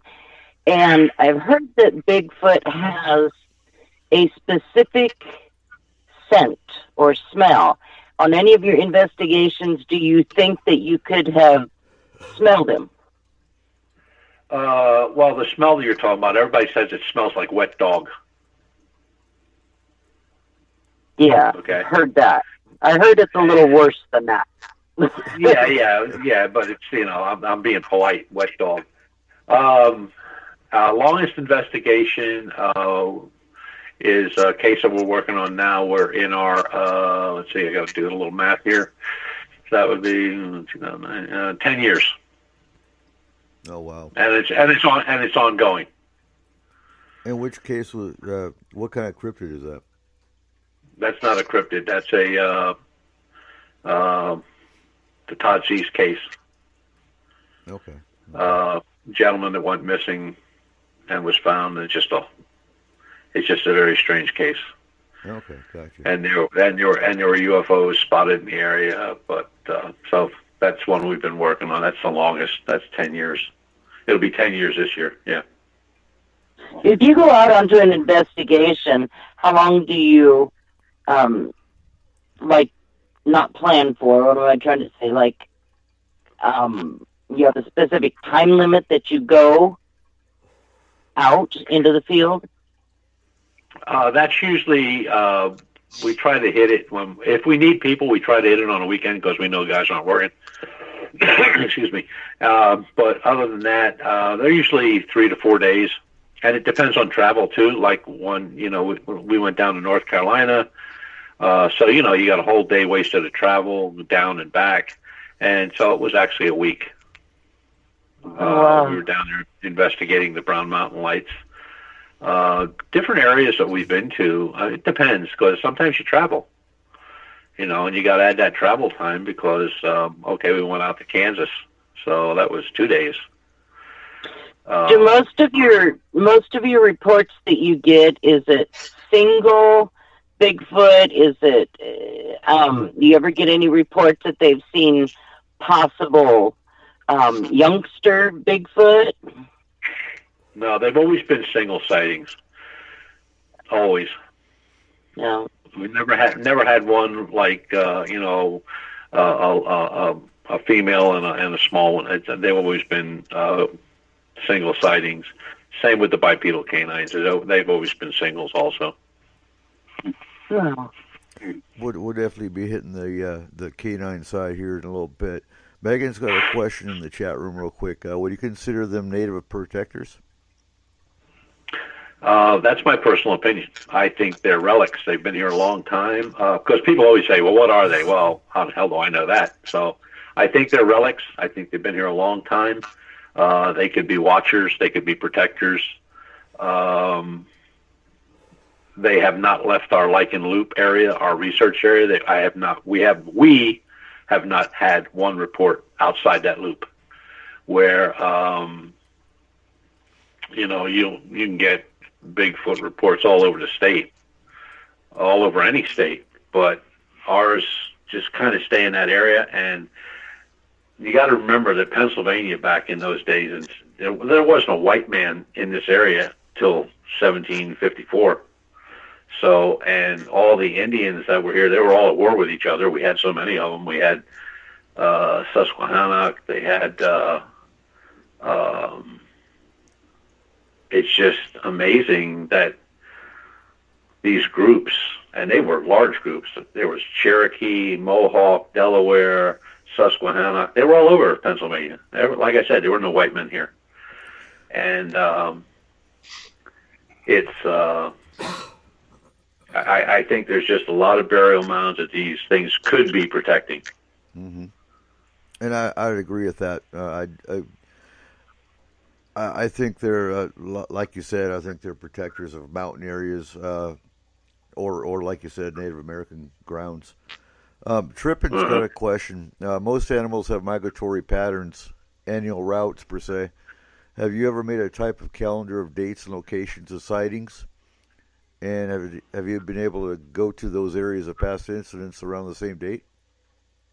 We enter all sightings that we find in our database. And some we have gone to that we thought were interesting, others not so much. But like and when I say not so much, I'm talking about a really remote part of our state, and there was one sighting, and it was one of those like, well, I thought that's what I saw, but, I'm from Brooklyn, New York, and I'm figuring if you're from Brooklyn, New York, anything that's brown and hairy running through the woods would be Bigfoot to you. So, but we catalog, and we have our own database for ufology. We have our own database for cryptids. We don't have a database for the paranormal investigations because really, I don't know of any paranormal groups even around this area. There may be, but I don't know of any. They're mostly around the Philadelphia area, Delaware, Maryland, close to New York, upstate Pennsylvania. Yeah, and well, I'm not even going to go there. Let's switch over and talk canine. What's the oldest canine story you've heard? Well, the one I read was from 1868 here in Pennsylvania. Okay. That's the oldest I found in the state. Now, have you ever heard of the Beast of Legowden? No, I have not. I'm thinking that was France, and that was in I believe the 1700s, if not older. And that was yeah, I know what. No, okay, I know what you're. Okay, I know what you're talking about. Yeah, that was actually in the 16th century. Right. Okay. Yeah, that was the young man who was put on trial. I'm trying to think of his name. I can't. I must have 8 books on him, and I can't think of his name. But yeah, that's that. There's a couple cases over there that are pretty famous, where normally when you were thought to be a lichen or a werewolf, quote, they just burned your ass at the stake. That was it. End of story. But there were some where people were shown mercy and were, turned over to a monastery to live the rest of their lives out, or they were just jailed, or they were just turned loose because they were mentally ill. And then there were a lot that were put to death, and they had nothing to do with anything.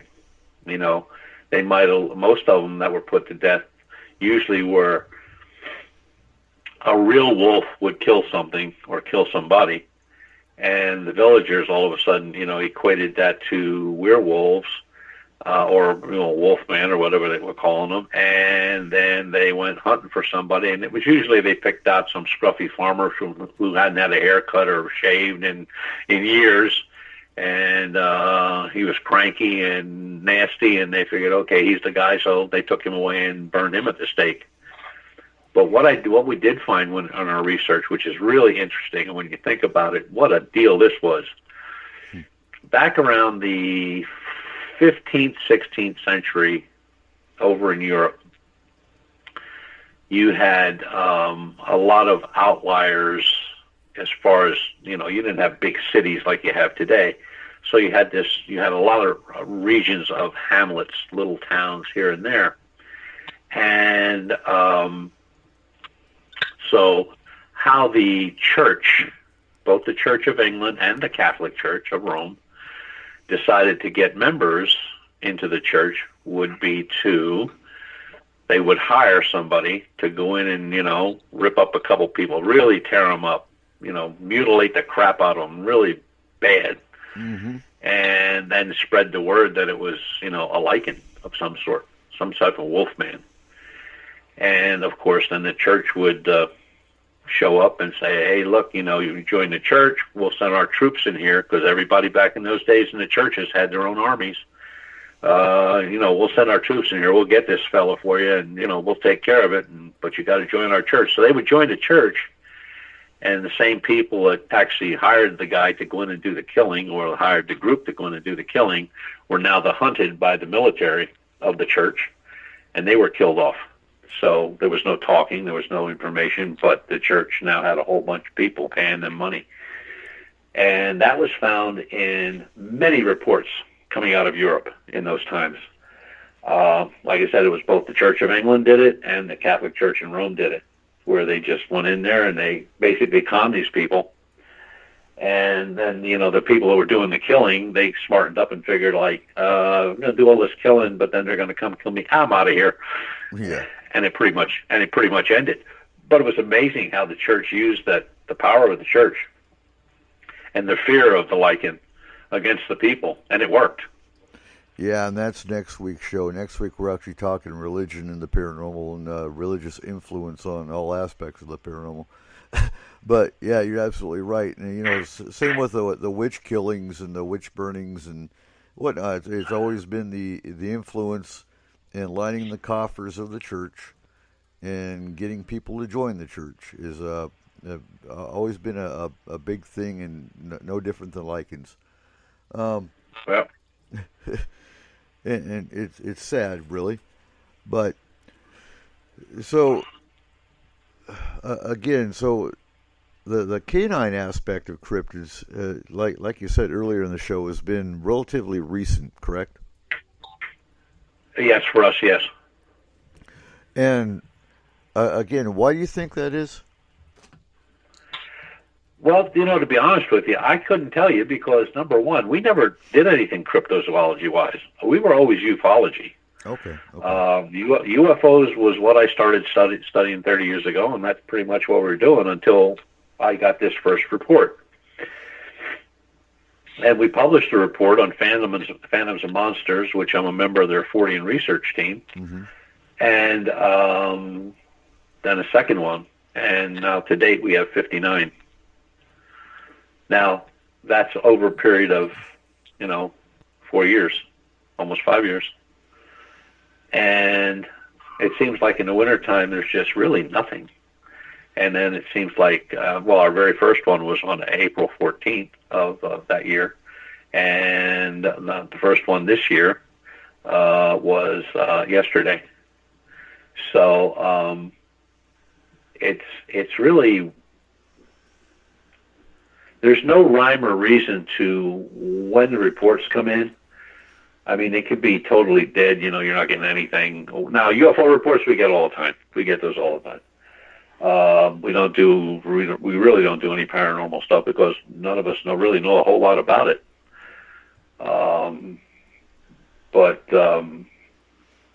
We have some people on the team that have done it in the past, and they know what they're doing as far as that goes. Mm-hmm. I have no knowledge of it whatsoever. I mean, I've heard the stories, I've read the books, but I don't know how to do it. I'm not a paranormal guy. But if you have, I'm not going to say it's like seasonal, but it just seems like when it's really absolutely at its coldest, we're not getting those reports. Now, that could be because during those cold times, it's hunting season. So there's a lot of people out in the woods, and maybe could they hibernate? Yeah, that's possible too.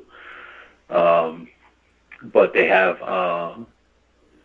it just seems like the minute the weather starts to break, like late March, April, and it'll carry through until September, October, and then it kind of goes dormant again. So I don't know what that means. Until we have more information on how the creature would actually function, and we do have some people looking at that right now. What this creature would probably eat, what sustenance it need, what type of habits would it have, what type of areas would it be in, and that's all under look right now. But it's just weird that all of a sudden, although, like I said, there were a lot of historical reports in Pennsylvania, spotty, and of course they get mixed up with werewolf. Well, the werewolf is a total man-made deal. There's no such thing as werewolf. And if there was, the things that we're looking for would be running out there with pants on. Right. Okay. This is a total animal. And it would be, another thing that would be odd to us would be if all the reports would be different in size, shape, manner, looks, Every report that we have, every report, including the one that was received yesterday, are exactly the same. Height, color, eyes, hands, hock leg, everything is exactly the same, no different.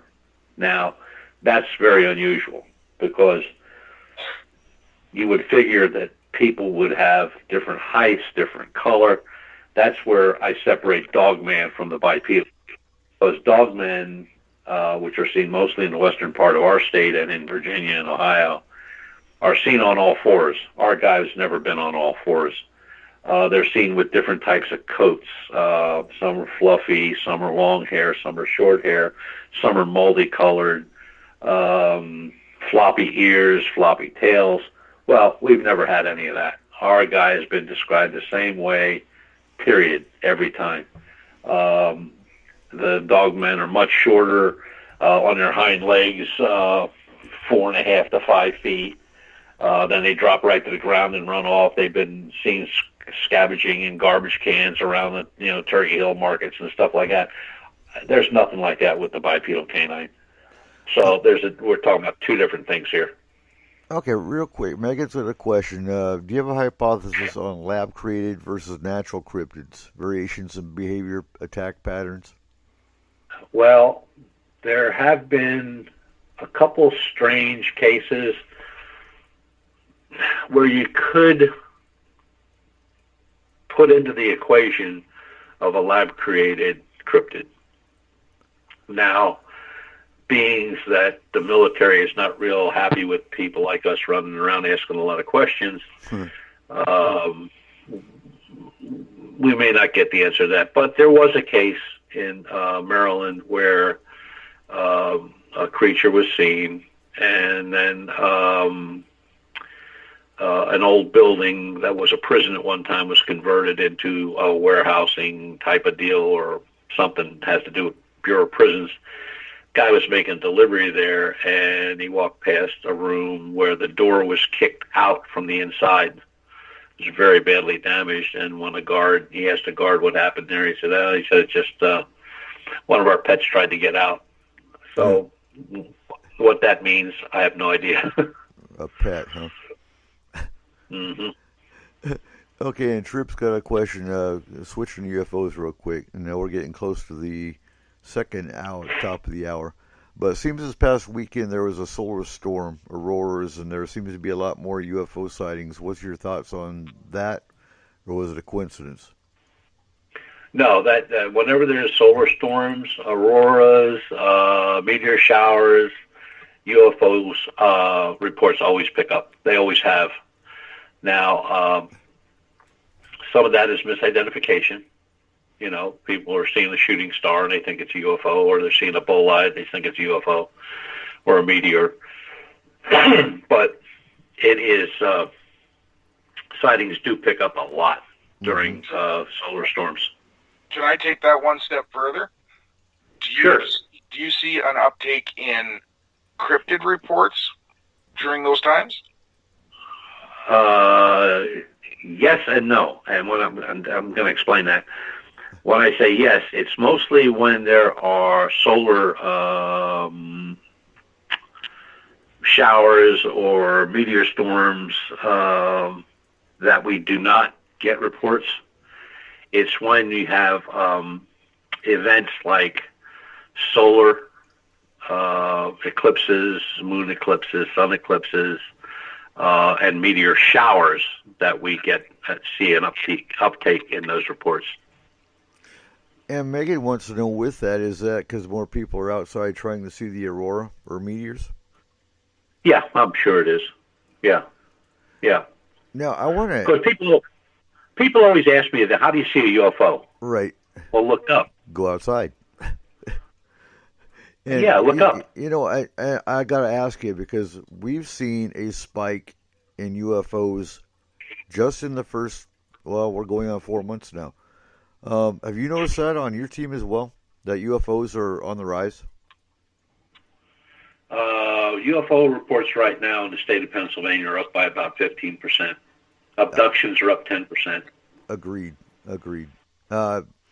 And we'll carry that on into the last hour, because we're at 5 minutes till. But do you have a theory behind that? Not really. It's I think it's pretty much always been that way, as far back as I can remember. Not so much. We don't hear. I'll tell you what you don't hear about anymore is flaps. You know, where you have multiple witnesses and multiple craft in the sky. I haven't heard about a flap in years. Okay, I'm trying to think, because I think there was one in the UK not too long ago with 3 different craft.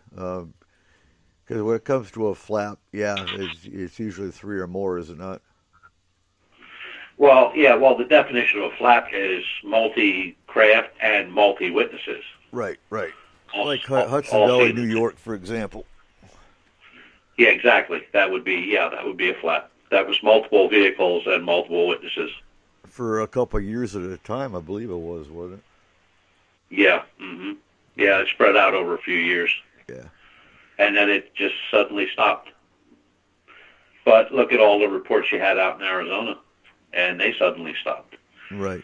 Stevensville, Texas area had all those reports, and they suddenly stopped. All right. So, folks, we're at the top of the hour. We're going to go to our break, and then when we come back, we will carry on our conversation, and then we'll start hitting into Nessie and Mothman and some of the other cryptids you hear about, but you don't hear a whole lot about. Because we all hear about Bigfoot and Bigfoot creatures and the canine creatures, but we don't hear about Nessie a whole lot anymore. So when we come back, we'll carry on our conversation, so stay tuned. You are listening to S4 on Spreaker.com.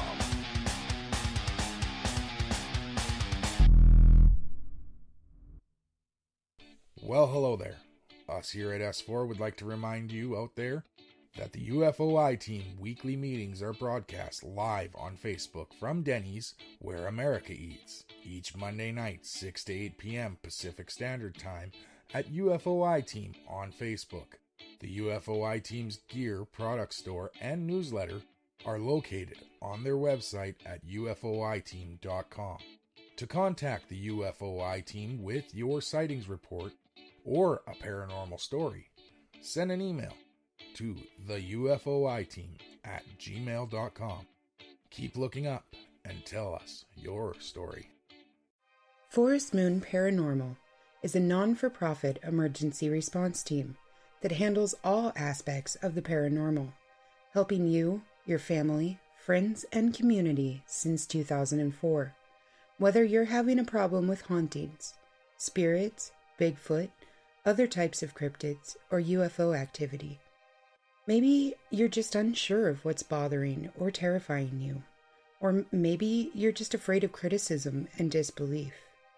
FMP is here for you. We handle cases globally and locally from our headquarters in Skagit County, Washington. We never accept any form of payment for our services and are 100% confidential. You can find us on Facebook under Forest Moon Paranormal.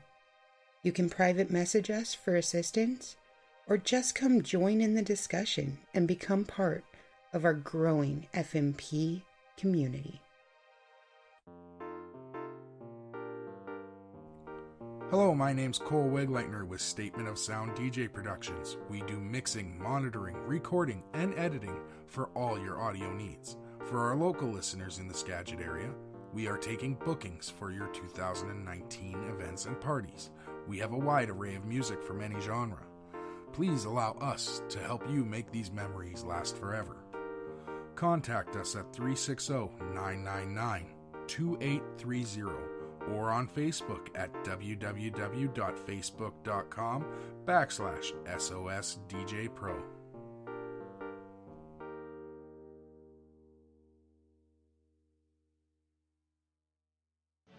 This is a message from S4 and Forest Moon Paranormal. To all of our listeners out there, this season is a time filled with love, laughter, and cheer, no matter what you are celebrating. With that in mind, please keep safe and have a happy holidays from our home to yours.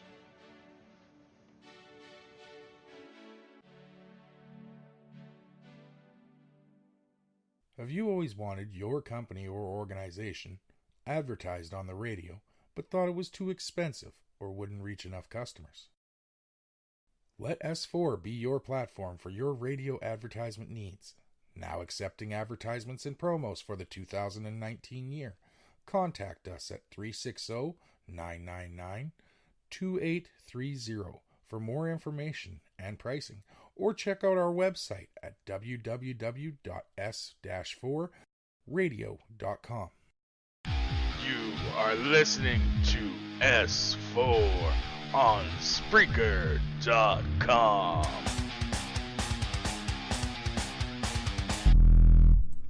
Welcome back to S4 tonight. Tonight is everything you wanted to know about cryptids with Butch Witkowski. You can also find the archives at our Spreaker site and on the S4 YouTube channel for all the shows you missed in the last 3 years. Anyway, back to the show. So, Brent, I know you had a question about werewolves real quick. Yes, sir. Thank you. In my astral travel, when I started to, I guess you could say, started my astral travel classes, when I first left my body, I guess you could say, I don't know where I was, but I was just kind of in this black, and then I looked down, and I saw what I'm pretty sure was a werewolf. And he was looking up at me, and I was just looking up. We were both looking at each other like, what are you doing here, kind of thing. He just kind of looked harmless, and I didn't feel any fear or anything. He just kind of was there. Was that a werewolf, or was that Dogman, or what do you think? What's your input on that one? Well, projections of werewolves in general with the general public started back in the 30s in the United States. Before that, there was nobody talked about a werewolf, pretty much, right. That we could find. But it seemed like right after Hollywood, came up with Lon Chaney and the movie The Werewolf, Wolfman, right. the sightings really started to pour in, and they came in the form of a lot of ways. There were reports to police departments. There were reports to psychiatrists. There were reports to from paranormal seers, and I always say, I'm far from being a genius, but I always just tell people, keep an open mind. Anything can happen. Anything can exist. Right. We know we're not alone in this universe, so. For sure. when people say something or tell me something, or they describe their situation or their experience, I tend to believe them unless I catch them on an outright hoax, and that's pretty easy to do anymore. But I just keep telling people, keep an open mind about whatever you're doing, and do your research and share your experience, and that's the way we learn. True. I mean, I just thought it kind of weird because, he's all, oh, werewolves are bad, he's all feared, and it's like, I didn't think so. I felt nothing. I mean, I was like, what are you doing here? Yeah. So that's kind of interesting. Yeah. I want to shift gears here real quick. So, you're familiar with David Paulides and Missing 401, aren't you, Butch? Oh, absolutely, yes. I'm very familiar with Dave's work, yes. Do you think cryptids could be involved with that at all? Yeah, of course they could be, but I think Dave's track is Bigfoot. I think his research is tending to lean toward Bigfoot. Although that would mean that Bigfoot is a killer because some of his people turn up dead. Dave has investigated 39 missing reports here in Pennsylvania. And although a few of them were just elderly walkaways while they were hunting or got lost or had heart attacks and stuff like that, there are some cases that are very interesting.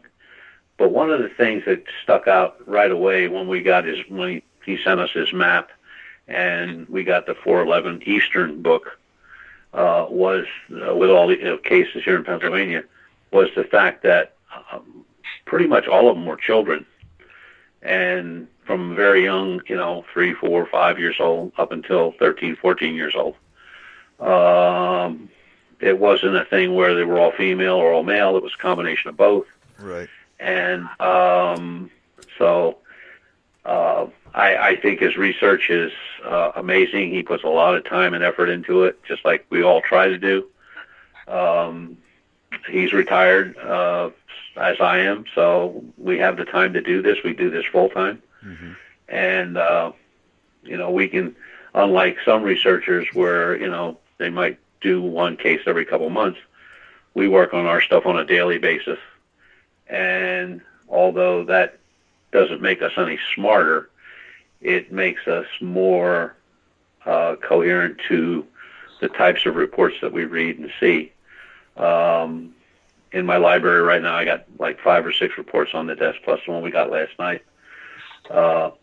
So that's my week. I mean, like I said, when I get done with the radio show, I'll be heading north to check out a bipedal report. But,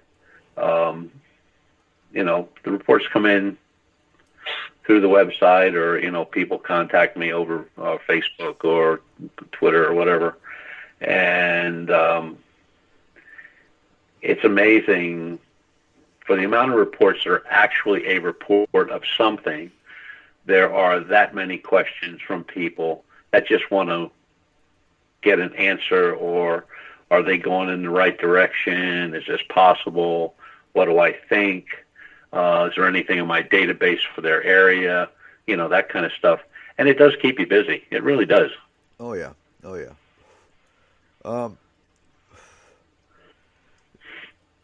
So, Dogman. Yeah. We don't get cases of Dogman on the West Coast too often. I haven't heard of any. Have you got any cases for the West Coast of Dogman? No, not on the West Coast. East Coast, yes.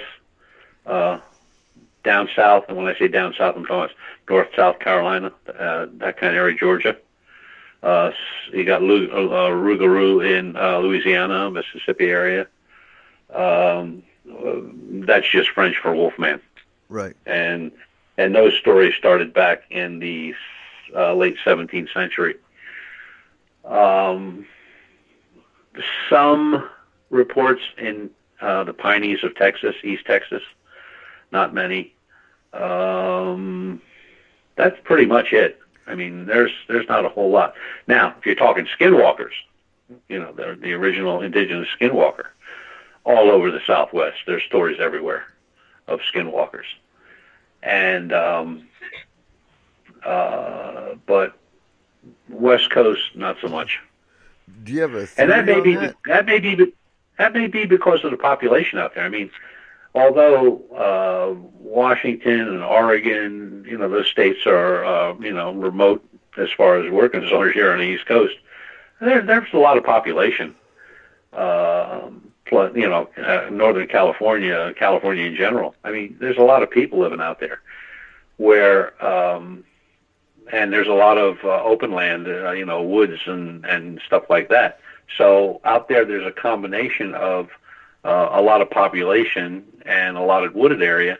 Here we have a lot of wooded area, but in those areas we don't have a lot of population.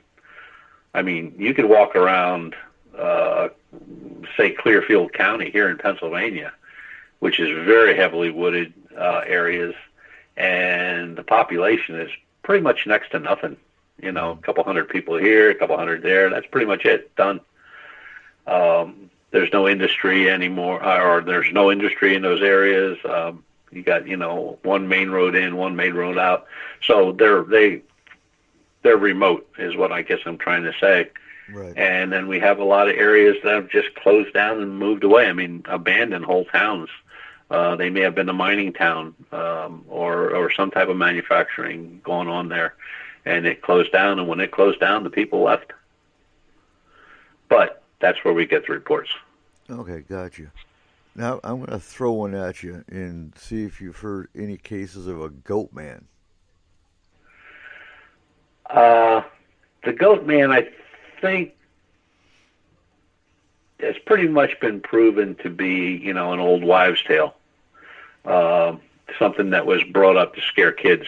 Like, you're going to go do your chores and you don't clean up the barn, the goat man will come in and he'll clean it up and he'll get you at the same time, that kind of stuff. Right.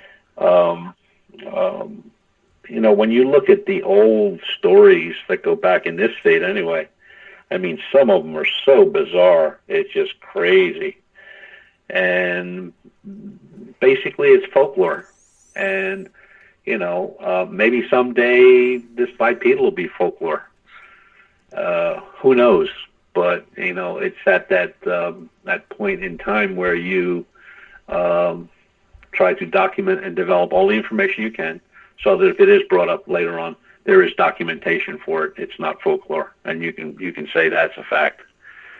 But the Northern California, Washington, and Oregon areas always fascinated me because of just like Vancouver Island fascinates me and British Columbia fascinates me. There's so many reports up there, and there's so many things going on in that area, and there's not that many researchers. That's the part that makes me crazy. You would think, you're sitting in the middle of Bigfoot Plaza, and there's nobody doing anything. They're not investigating anything, and the few that are out there are pretty hit and miss. And if you do catch them, you'll catch them on YouTube, or you'll catch them on the History Channel or Travel Channel, something like that, for one showing, and that's it. It's done. So I think there's a lot more going out in your area of the woods as far as Bigfoot. And then there is, here in Pennsylvania, although Pennsylvania is ranked in the top 10 of Bigfoot reports, especially the Fayette County area, where we have many reports, that go way back. But the Chestnut Ridge area of Fayette County actually starts in Fayette County, goes all the way over into upper West Virginia, Ohio. So there's a lot, once you cross that western part of our state into Ohio, there are, there's all type of Bigfoot sightings. I mean, you can sit there and make a career out of just writing reports. All right, so we're going to shift gears again because Megan's bringing up water-type cryptids here in the U.S. So we'll shift over to water cryptids, and then we'll wrap it up last half hour with Mothman, because Mothman's always intrigued me, and I want to hit Mothman real hard in the show. So talking about Nessie, we were talking about Nessie before we even started the show, And you're talking different areas that had Nessie-style reports here in the United States, Lake Michigan being one of them. Let's go into Loch Ness Monster type creatures now. Okay, so you have Ogopogo, you got Champ. There are a number. It seems like almost every state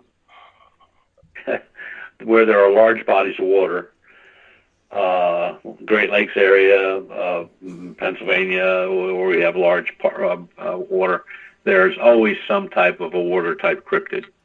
Now, that ranges anywhere from the creature of the Black Lagoon to a Nessie type creature. So there are researchers, again, very few of them, but like for Champ, there's a young lady that does that. There's, of course, Nessie's pretty much worldwide. You have research that's very hard to conduct because you need a lot of equipment. You need a boat. That's number one. You need underwater gear. That's number two. You need sound devices. You need underwater cameras. I mean, it's a very expensive thing to get into. But there are people doing it, and there are people that are out there looking all the time. Not so much in wintertime, but, you know, the moment the winter breaks, that they can get that boat in the water, they're out there. Conclusive proof, pretty much zero at this point. A lot of stuff turned out to be logs or large sturgeon fish. People don't realize how large a sturgeon is until they see one. Mm-hmm. So one of those cutting through the water would look like a serpent. I mean, they're big, they're long, and they do breach water. So I guess, you know, it's like in all things, you know, like there are some people that are just geared to investigate the paranormal. There are some people that are geared to just doing UFOs, people geared to doing just cryptids, people geared to doing just, you know, the water creatures, and then there's people that are just geared to doing like the flying creatures. There's people that just study reptilians. There's people that just study different types of animals that shouldn't be there. But you got to remember, the silverback gorilla was only found a few years ago. So are there things out there that we don't know about? Can they be out there? Can they sustain themselves where they're at? Absolutely. Absolutely. And it's amazing in the types of research that are out there that it all branches off into different segments, like, of course, the cryptids, and then you have the lake cryptids, then you have the flying cryptids, then you have, you know, the paranormal, you have the UFO. And it is amazing to me that some of the older researchers, you know, people have been around like I have for 30 years or so, they're still at it. And the new ones that kind of popped up on TV or, you know, someplace else at a conference or something like that, are gone within a few years. So that tells me that, one, you have absolute researchers out there, and two, you have people that are out there just for the fame and the fortune of it. But there are plenty of strange things happening in water. I mean, there's strange lights being seen in water. UFOs have been seen entering and exit oceans all over the world. Rivers, too. So, yeah, rivers, lakes, caves. I mean, they've been seen everywhere, not just in the sky. Yeah. So it takes a research individual that's going to go and really look at that stuff. And like I said, the water stuff is really expensive because, you know, you're talking about a boat and all type of underwater equipment that's not cheap. And by no means. I mean, an underwater sound device, a decent one, you know, you're talking about $3,000 or $4,000. And underwater cameras, they're outrageous. They're crazy. Plus, you have dive gear if you're going to go diving and looking. But the people that I have a lot of respect for those people.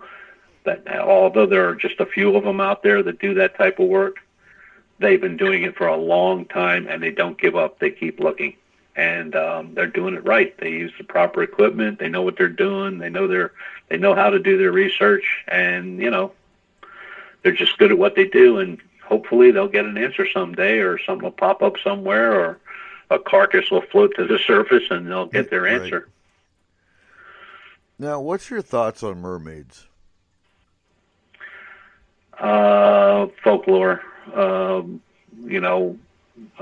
just like, that cuts two ways. Yeah, I could say folklore because it was something that came upon and was actually manatees was the animal that was so related to mermaids, but the sea creatures, a lot of those were born by sailors back in those days who spent most of their day sailing the ship and most of their nights drunk out of their minds.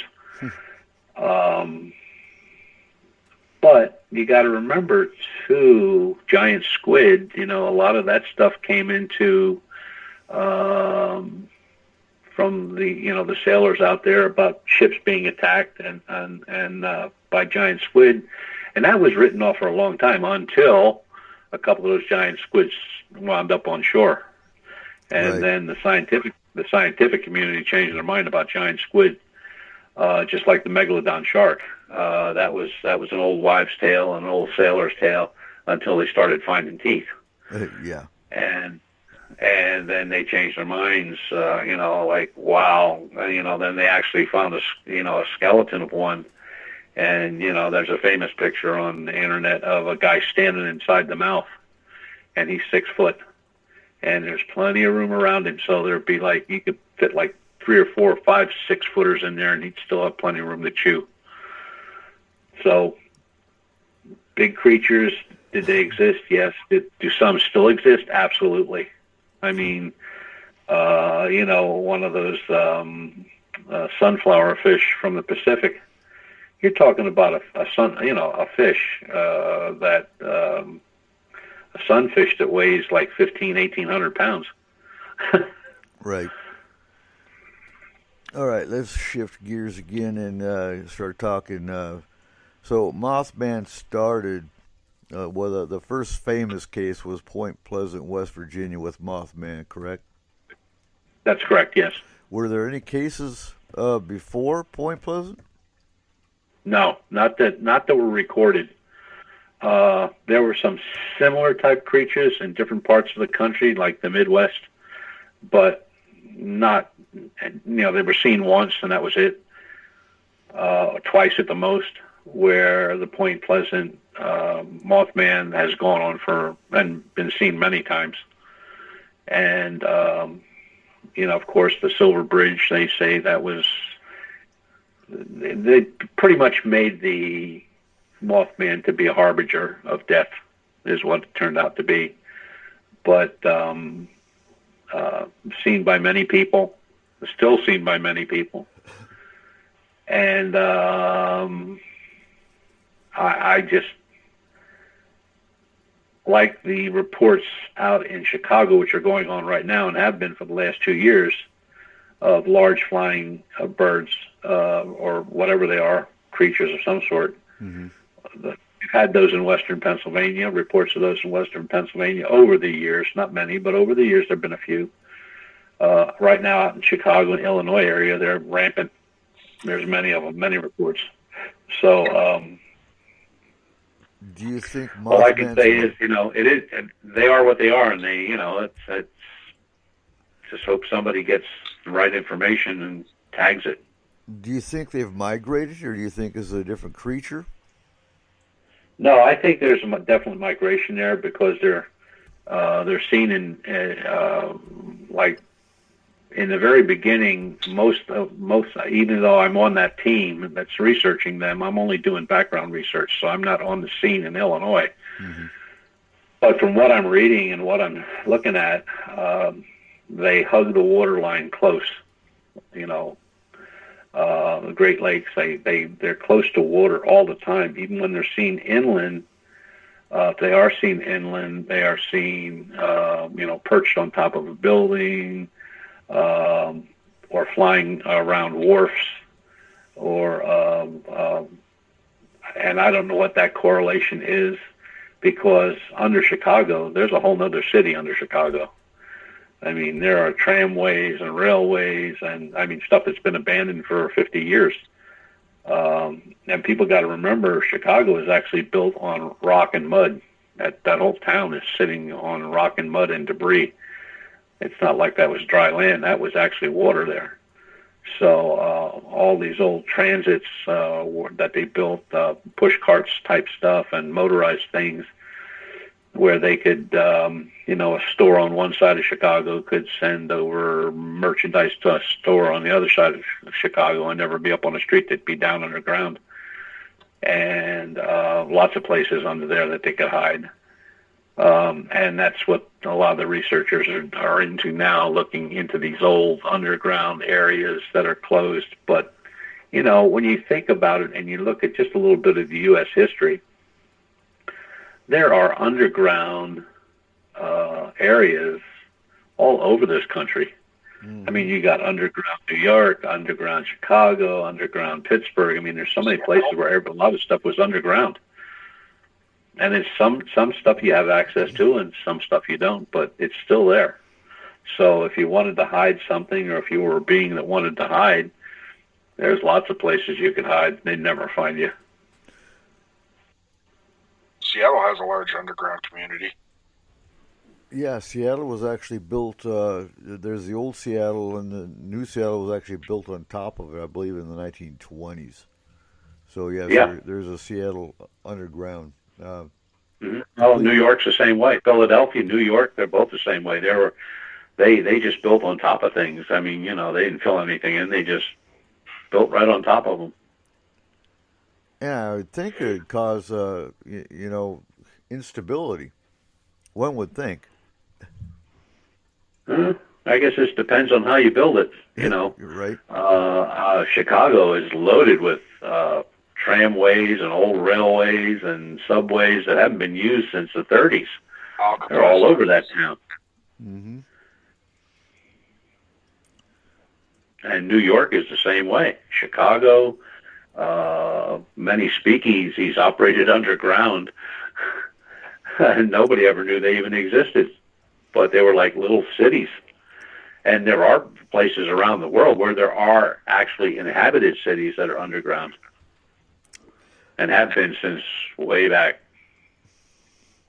Now, have there been any UFO reports in correlation with these Mothman? A couple. Not many, but a couple. Yeah, a couple. Because I'd be wondering if these particular Mothman reports are related to alien activity. It's possible, sure. Yeah, it's possible. Because, but like I said, they seem to hover near water. Mm-hmm. They're either over the water or very close to the water. So Megan's got a question. Have you ever considered an astral overwatch for certain investigations? Yeah. There have been a couple cases that we were involved in that took place. Remote viewing is another thing that's been used a lot recently. The people that we were involved in were actually in Australia.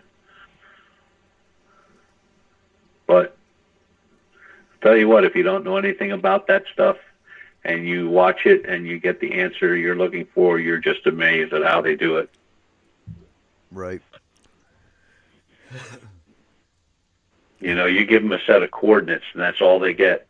And you tell them basically what the investigation is like. A strange thing happened at such and such a time. You don't give them the date, but you give them the coordinates. And then they get 3 or 4 people together and they send you a report and you're going like, how did they find that out? How did they know that? You know what I mean? How did they know the color of the building? I didn't tell them that. Yeah. How did they know there was how did they know that, this happened or that? How'd they figure that out? but they do, and that's always been a mystery. But it's fascinating. So, Cole, Chris, you got any questions? Well, going back to water-type cryptids, so there was a creature in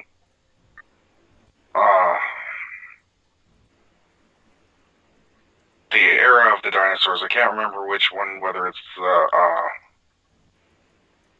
Jurassic or the Cretaceous, that resembles every picture that they put out of the Loch Ness Monster. With how long we know that sharks have existed, do you think it's possible that the Loch Ness Monster is actually a dinosaur?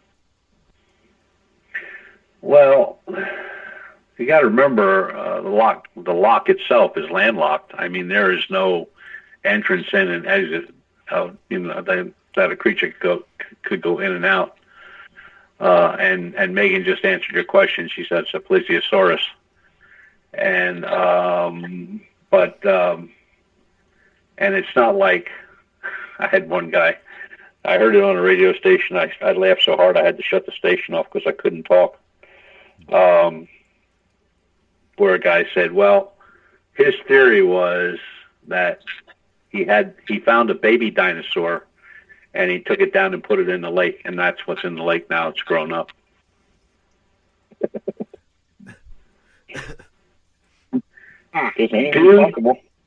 Dude, what the hell are you smoking? Where did you get a baby dinosaur? Right. Where'd you go? The local pet store? So I look, like I said, keeping an open mind, and it could be a lot of misidentification. Not so much misinformation. Maybe there is something swimming around in there, but until they get a good photograph or a body washes up on shore, again, it's just a story at this point, and it's under research, and that's where you got to leave it. Okay. All right, so looking at the entire cryptid field as a whole, again, what is the most intriguing cryptid that you find? To me, it would be the bipedal. Because of just for the fact that there were so many stories from the past, so many reports from the past, and some were verifiable by police report, military report, they're there. I mean, the reports were made. The fact that, we've gotten 59 cases since we started in 2015. So my whole take on cryptids in general is you can't call everybody a liar. That's number one. Mm-hmm. Number two, we all know in our minds and probably our hearts there's something out there. We just don't know what it is, but there's something out there. So has it ever crossed your mind that cryptids are placed here by off-worlders, by aliens, as part of a zoo? No, I don't know. I don't think so. I think these things are independent. They've been around a long time. We've never seen two together. Okay. And that's pretty much the same thing with Bigfoot. Two are never seen together. Mm-hmm. Bipedals are never seen together by two. Dogman, they're seen in packs. So what I have zeroed the Dogman into being the Dogman reports, I think they're talking about feral dogs there. Okay. Just because of the descriptions, they're seen on all fours. They're foraging around in garbage and stuff like that. Where with Bigfoot and occasionally you'll see a Bigfoot report where they'll run off with a garbage can or they'll trash bag. But that's very few and far between. Bipedals, no, they're just there watching, and that's the scary part about it. First of all, they show no fear. They don't care how close or far you are, whether you're armed or not. They don't show any fear, and they stand their ground. Where a Bigfoot tends to turn and walk away or run away or jump away or whatever they do, the bipedal will stand there till you're gone. He watches you leave. He makes sure you're gone. And that we've had that in almost every case where there's been that type of encounter. So, which again takes me back to my thought of this is a relic. It is something that's been there a very long time, has been and always will be there. Now, could it be, like we said prior in our conversation tonight, could it be a watcher? Could it be a protector? Sure, it could be. Absolutely could be. So, we'll see where the investigation and research takes us. I'm hoping that we can sign on some more people here in Pennsylvania, because when we get a report in eastern Pennsylvania, we can cover it, but we only have one guy in western Pennsylvania, and, he works, he has a job, a police officer, so if he's available, he can go. If he's not available, then we got to go from here, so that from where I live to the other end of the state, 5.5 to 6 hour drive. Mm-hmm. So that makes it a little hard to get on scene when you really want to get there and see what's going on.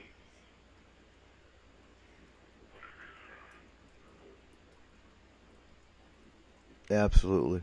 I'm sitting here thinking. And it hurts. It does. It does. It's been a long day. So, Chris, you're quiet over there. You always have questions. Well, she kind of dozed off a little bit. For real? Well, I will say we all had quite a late night last night. Oh, we did. It was fun, though. It was a great time. So,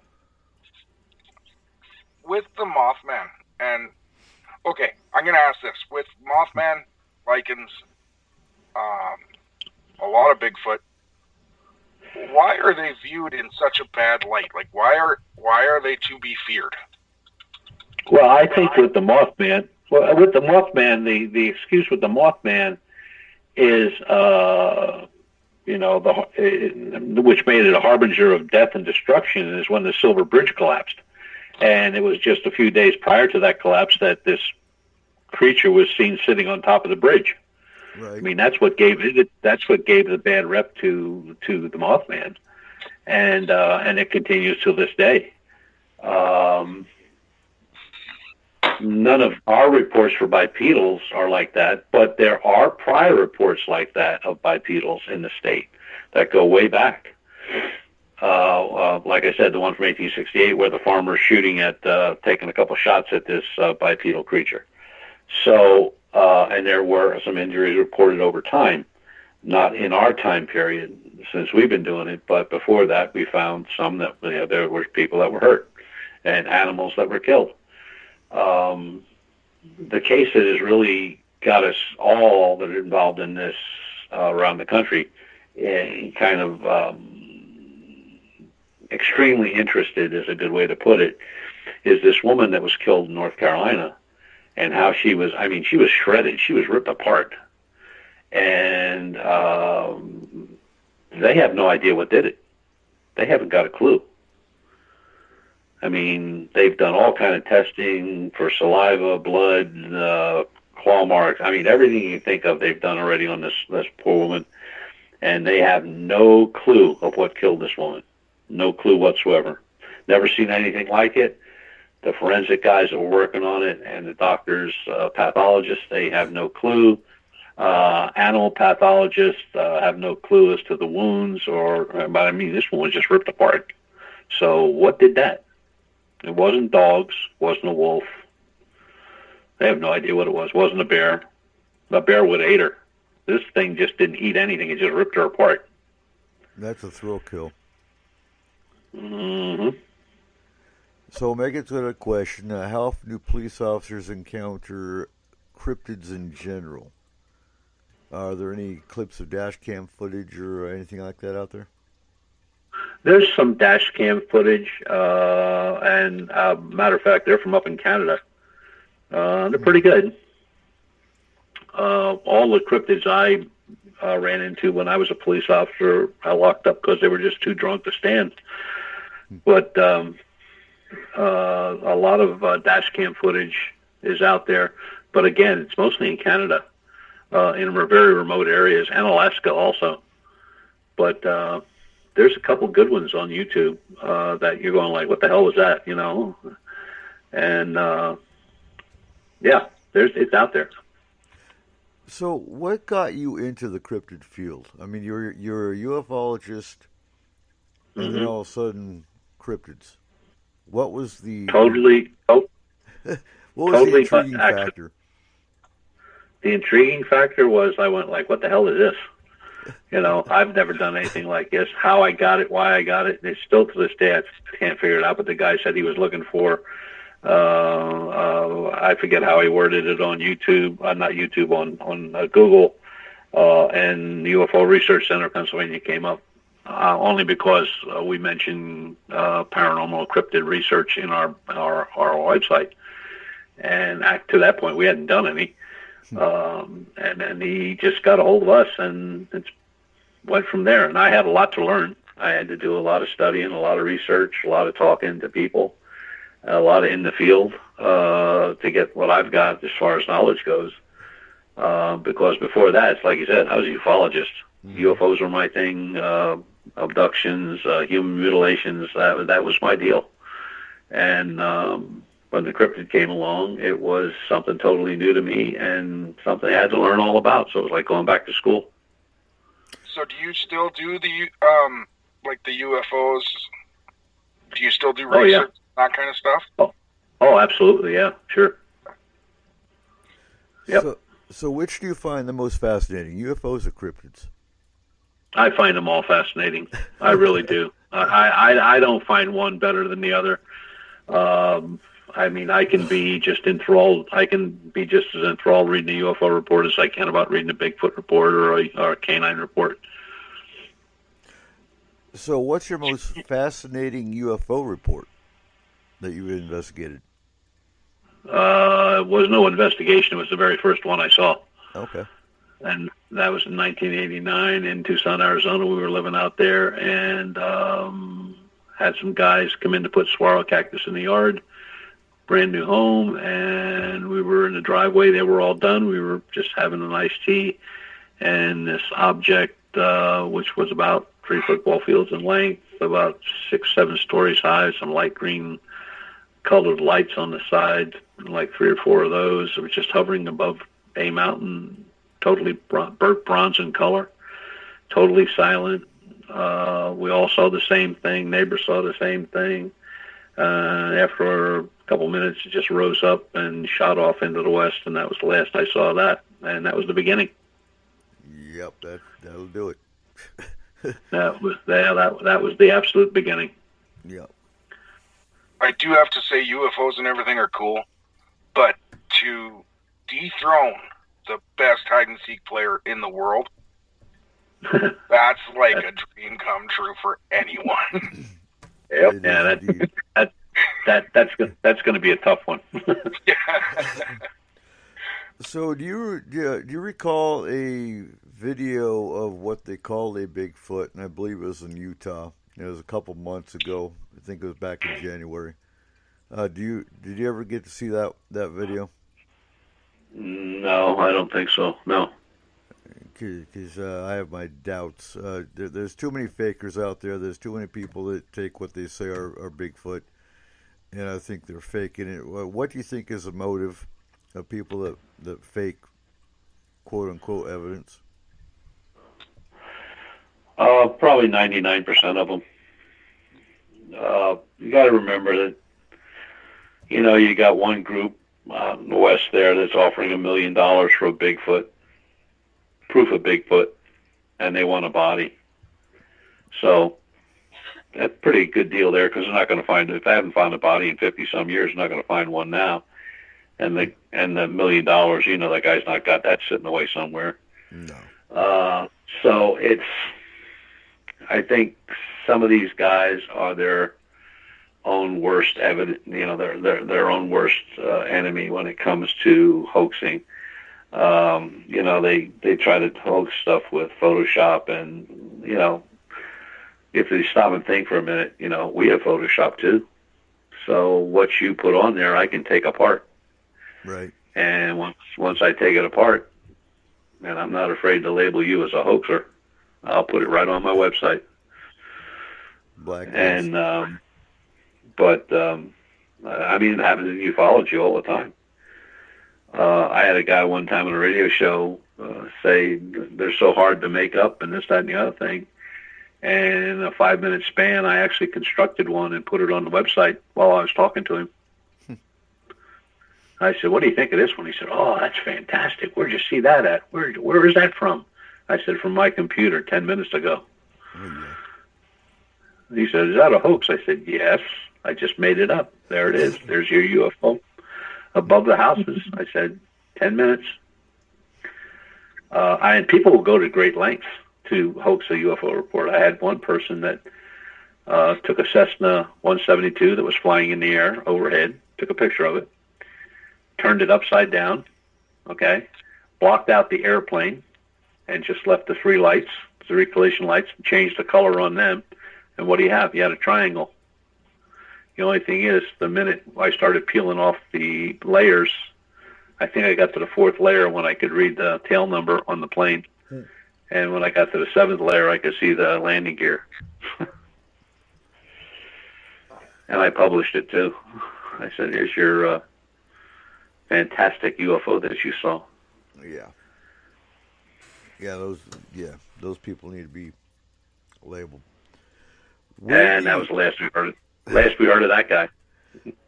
Where do you see the cryptozoology field in 10 years? Oh, I think it's going to continue. I think now you have in ufology, you got another trip to the moon. They're talking about trips to Mars, so there's great interest in that stuff again, and that'll pick up naturally. The more reports you're seeing of the cryptids of all types, you're going to see the same thing happen there. That interest is going to continue on. Do you think any new cryptids are going to come out? I think new cryptids come out every day. Just that some of them aren't so nice, and some of them are cute and furry and good looking. And you don't feed them after midnight. Yep. So Chupacabra. We'll wrap up the show tonight with Chupacabra. What do you know about that one? Chupacabra. I have a print here of a Chupacabra print, and they're big. That's a big print. That print's 5.5 inches by almost 6 inches. Definitely canine. Definitely a product of Puerto Rico. Researchers in Puerto Rico go two ways, and only two ways. One, it's true. They're goat suckers. They're blood suckers. They're this, they're that. And the second one is, it's a fake. It's just something that come in from the remote parts of the island to draw people to the remote side to the islands to spend money as a tourist attraction. Never been any photographs. The prints that I have that I got came from Puerto Rico. So I sure can't call the guy a liar because I wasn't there. I didn't see it. Right. But could something like that exist? If it did, I would say it would probably be in the line of a large canine of some sort. I don't know if they have wolves in that part of the world, but it's possible. I mean, people bring animals from all over the place. Look what the stuff's in the Everglades that never existed is there now. Right. And all the exotic places that man's never been You never know what's out there. The Amazon. Yeah, sure. Well, finding, well, I guess it was just in somewhere, Okeechobee, Florida, I believe they found a 26-foot python. Oh, wow. That's a big snake. Yeah, it is. All righty, so... Oh, I hate snakes. So, Butch, where can we find UFO Cop? And tell us a little bit about your organization and where we can find you, what kind of stuff you do, as far as if everyone's got reports. Well, if anybody got a report or they want to contact us for information or something off our database or they want us to check a photograph for them or something like that, they can go to the website, which is www.u4cop.com, UFORCOP.com. Go down to terrestrial contacts, just fill that out, and that comes right to me. The group, we have 2 total mobile units, one here in the eastern part of the country, one in the western part of the state also. We have affiliates in 12 states in the United States and 2 overseas, one in Eastern Europe, one in Western Europe. We investigate anything strange. I don't care what it is. We'll take a shot at it. We don't charge anything. The only thing that we ask is if we have to travel out of state that, they help with the gas and tolls. Other than that, we'll take care of it.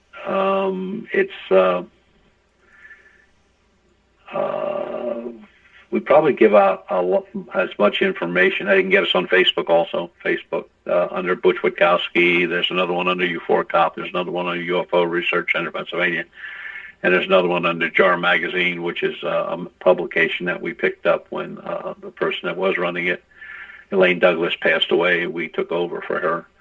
And we have an extensive library. We have extensive databases that, we share with people if they need, information.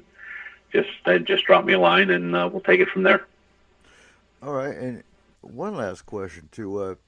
There's a lot of books out there on cryptid topics. Is there any favorite book you've got that you would recommend any listeners that just want a good book to look at that's accurate on cryptids?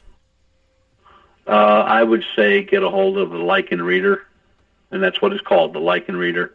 You can find them on Facebook. You can buy them new or used. It just takes you from the very beginnings where lichen investigation started right up until current day. And it gives you all facets of the investigation, what's believable and what's not. And that's what you want. Outstanding. Thank you for being on the show tonight. It was a great show. Absolutely. Cole, where can we find Statement of Sound DJ services?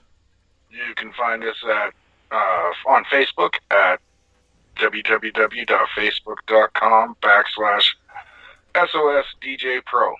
You can also find us you can give me a call at 360-999-2830. All righty. And so, Cole, we have a new Twitter account. Where can folks find S4 on Twitter now? We do. So we are on Twitter at S4 Paranormal. You can also like us on Facebook at S4 Paranormal Radio. And you can find our new store where you can get all of your S4 gear at www.s/4radio.com. Outstanding. So I'd like to thank our panel tonight, Cole Wegleitner, FMP Culture and Lore Research Specialist and owner of Statement of Sound DJ Services, Chris and Brent Dodge. Chris is with the Extended Care team and Brent with the Astral team on Force Moon Paranormal. Seth was with us for the first 2 hours. He just couldn't last no longer. But he's our conspiracy theory specialist. And, of course, Butch Witkowski of UFO Cop. Make sure you go check out our new FMP and S4 store with all your cool gear. And we always add more to it. But it's at www.s-4radio.com. Thank you again for listening to S4. Keep your eyes to the skies. Remember, it's you, our listeners, that gives us a reason to produce S4. Stay safe out there, and see you next week.